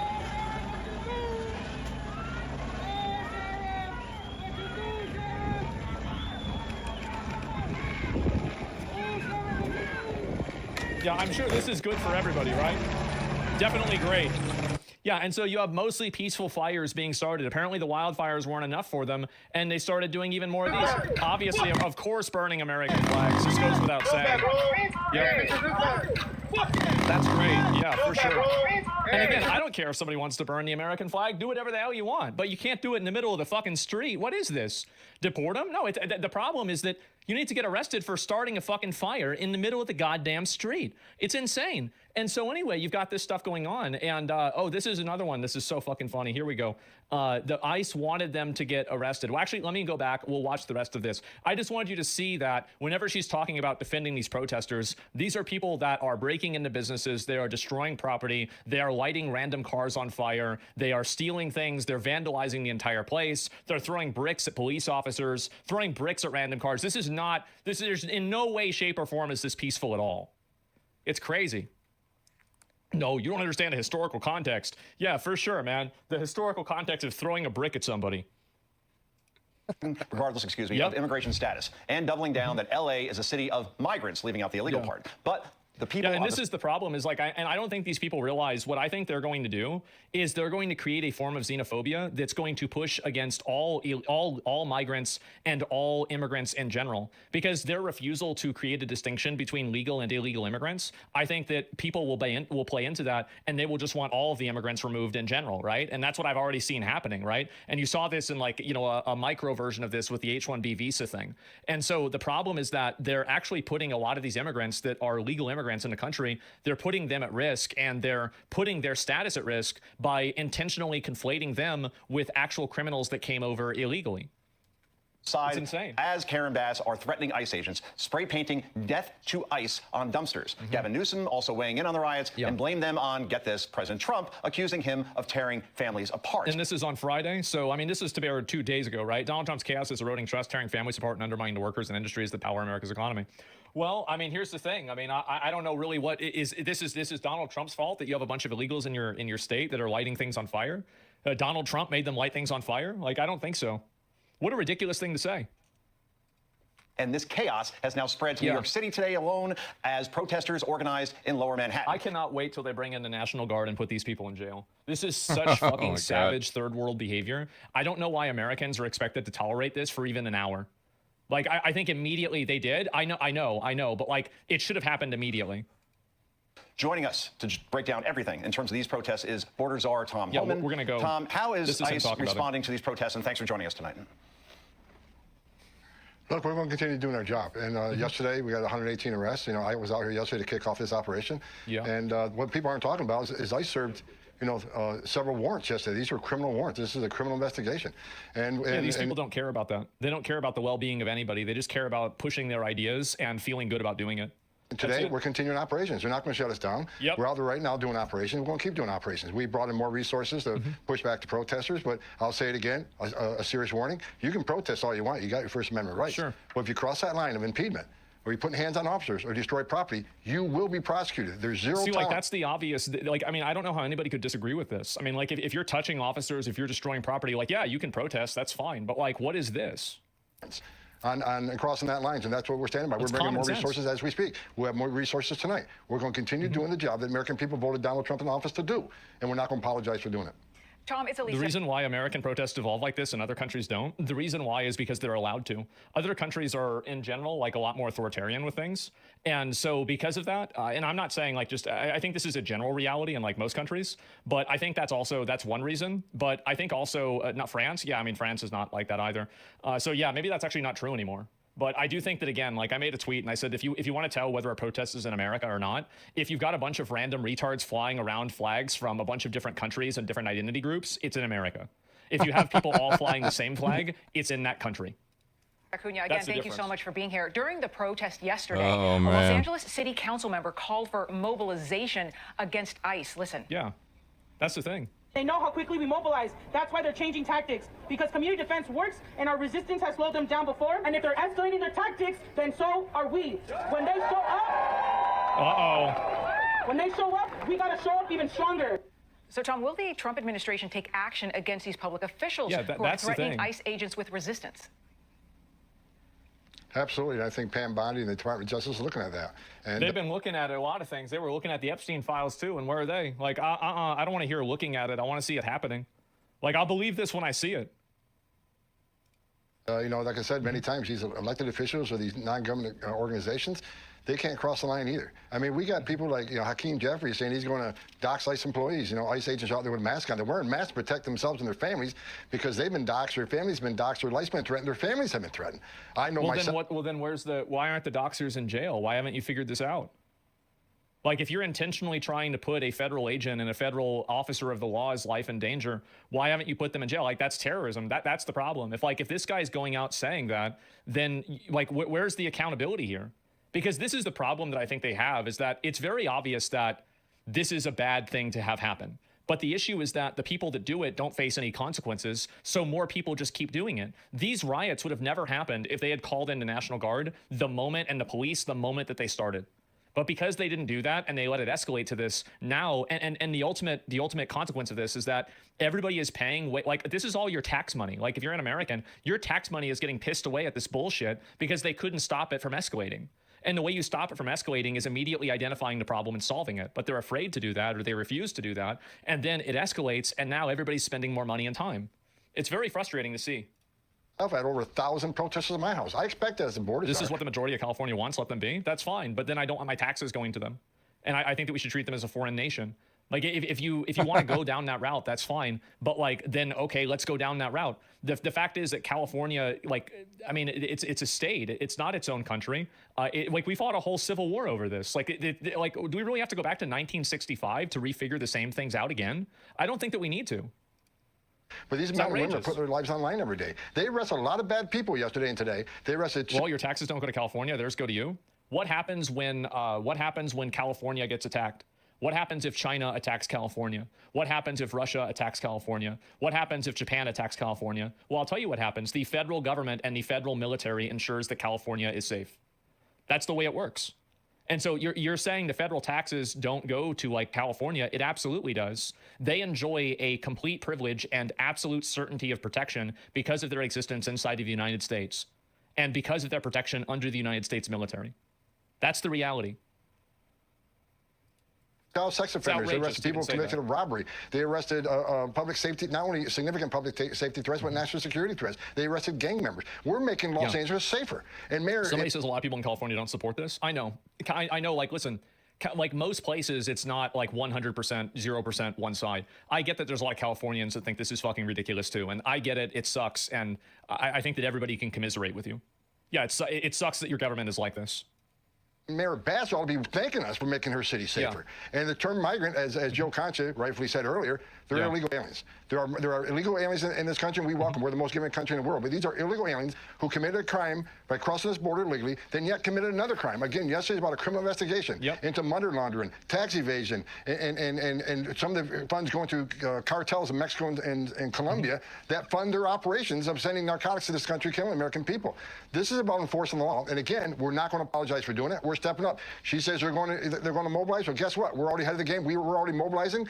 We're going to bring National Guard in tonight. We're going to continue doing our job. We're going to push back on these people, and we're going to enforce the law. Tom, thank fucking God, bro. I've been waiting on this forever. This is what they should have done back in 2020. And I want to ask you a little bit more about these Democrat demands that ICE agents be unmasked. Some Democrats are saying that if they don't unmask, they're threatening to dox them. Listen to this. I don't know of any police department that routinely wears masks. We know that there are other groups that routinely wear masks. NSC 131 routinely wears masks. Sending masked men to snatch, kidnap, and disappear immigrants of all legal... To disappear them. I love the language there. It's always the emotional escalation of the language. ...statuses across the country. Every single one of them, no matter what it takes, no matter how long it takes, will, of course, be identified. Tom, I wonder if you can speak to that a little bit. Explain to us more, help everyone understand the threat that our ICE agents are facing by just doing their job, why they need to wear these masks. Well, this is the way they operate. They operate under fear and terrorism. Because the reason why they're, so you have to think about the second order effect of this. The second order effect of this is that ICE agents are identified and then they face consequences because people attack their house, attack their family, attack their kids, or do something like that to them. So really what they're advocating for is outsourcing terrorism to the most extreme group that they are a part of, right? Like that's basically what's happening. Like there's no other reason to know what their names are. It's straight up terrorism. It is. And I think that really, I mean, in my opinion, if these people are releasing the names of the ICE agents, I think try them for terrorism. I think do it. Like, and especially if they're public officials. Because, I mean, I don't know about you guys, but I'm really tired of public officials doing things that they shouldn't be allowed to do and getting away with it. I think we need to bring back a higher degree of accountability. I'm so sick of this. Treason, not terrorism. If you want to, if you think you can charge them for that, I would be in favor of it, but I don't think you can. But I mean, I could be wrong. But either way, like, yeah, somebody's got to do it. Yeah, somebody has to do this because, like, and this isn't also like, this isn't really just a Democrat thing. Republicans do this too. And I just think in a general sense, I think that the public is fatigued from having a bunch of these like politicians and these people who are community leaders who openly break the law, who openly defy federal officers, who openly vandalize things, advocate for violence and do this stuff. And there's seemingly no consequence for it at all. There's no consequence. Nothing ever happens to them. And like they can come up on Fox News and talk a big talk. That's nice. When are you going to arrest these people? When are these people going to actually go to jail? Because if you do that, that's what's really going to matter. Fatigued, coded language. Thank you. Yeah, I think people are completely fatigued from it. They are. It's exhausting. You start Trump and his actual felonies? Sure, yeah. I mean, I think Trump should be held accountable for anything bad that he does. Absolutely. This isn't, and this is the problem, right? But like, no. And also, by the way, I think that advocating for attacking and putting the lives in danger of federal employees in real time is more pressing than some sort of tax reporting, some accounting bullshit. Like, I'm sorry, but you're not going to try to like you're not going to make this false equivalence that, you know, him reporting his taxes in some bullshit way, which by the way, isn't good either. He should still get in trouble for that. This is in any way, shape or form equivalent to openly doxing federal agents and opening them up for violence against them and their families. This is a complete false equivalence. It's not even remotely comparable. Also, what actions need to be taken against Democrats who are demanding that they be unmasked? You're being totally dishonest. What would happen if they do dox them and at least publish their identities? What happens? What happens, Tom? Look, it's incredible. We're at a place where the guys, the men and women who enforce law, they're the bad guys, and the ones who break the law are the victims. You kidding me? How can they say anything about BLM? They're all there. They were a mask. How about the protesters? He's completely right. Yeah, he had no problem. They had no problem with mass protesters doing this. They were never complaining about masks whenever it was protesters for Palestine destroying property and shutting down college campuses. Now it's an issue because it's you know, the officers doing it. Antifa's always they were protesting against Israel and the Jewish students. They were wearing masks. I didn't hear a word about that for these protesters wearing masks. And this is another really important thing to keep in mind is that almost all of the people that are advocates for this are simply advocating for it under a power principle. There isn't really there is no like guiding moral philosophy of this. There's no ethical foundation for this. There's a very simple, I want to control you and tell you what to do. So I'm going to advocate for this whenever it's in my best interest. And I'm going to advocate for the exact same thing. I'm going to advocate against it whenever it's not in my best interest. There's no principle to this at all. And it's important to keep that in mind because then you know the rules of engagement with people that are like this. These agents are wearing masks for one reason, because the Sultan ICE officer is up over 400%. The Sultan ICE officers. They're being doxxed across the country.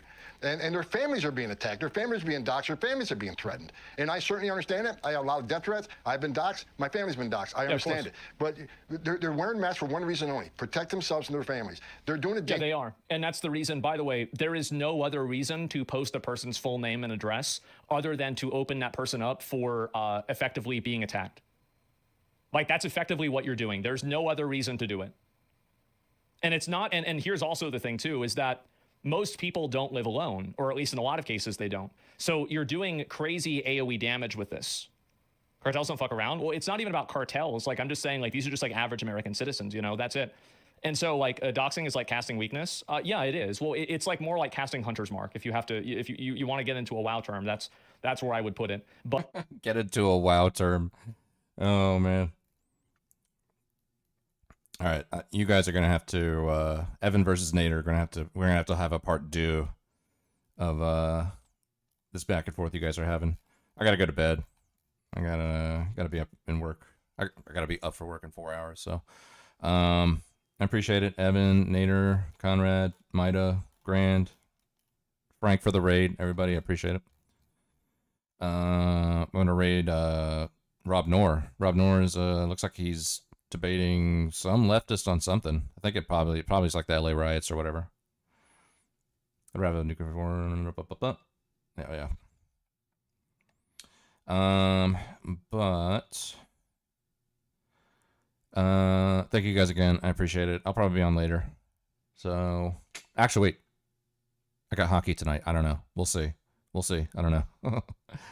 If Panthers win, I'll be in a good mood. So probably will. All right. I'm going to bed. I'll see you guys later. Go say hi to Rob Noor. Peace.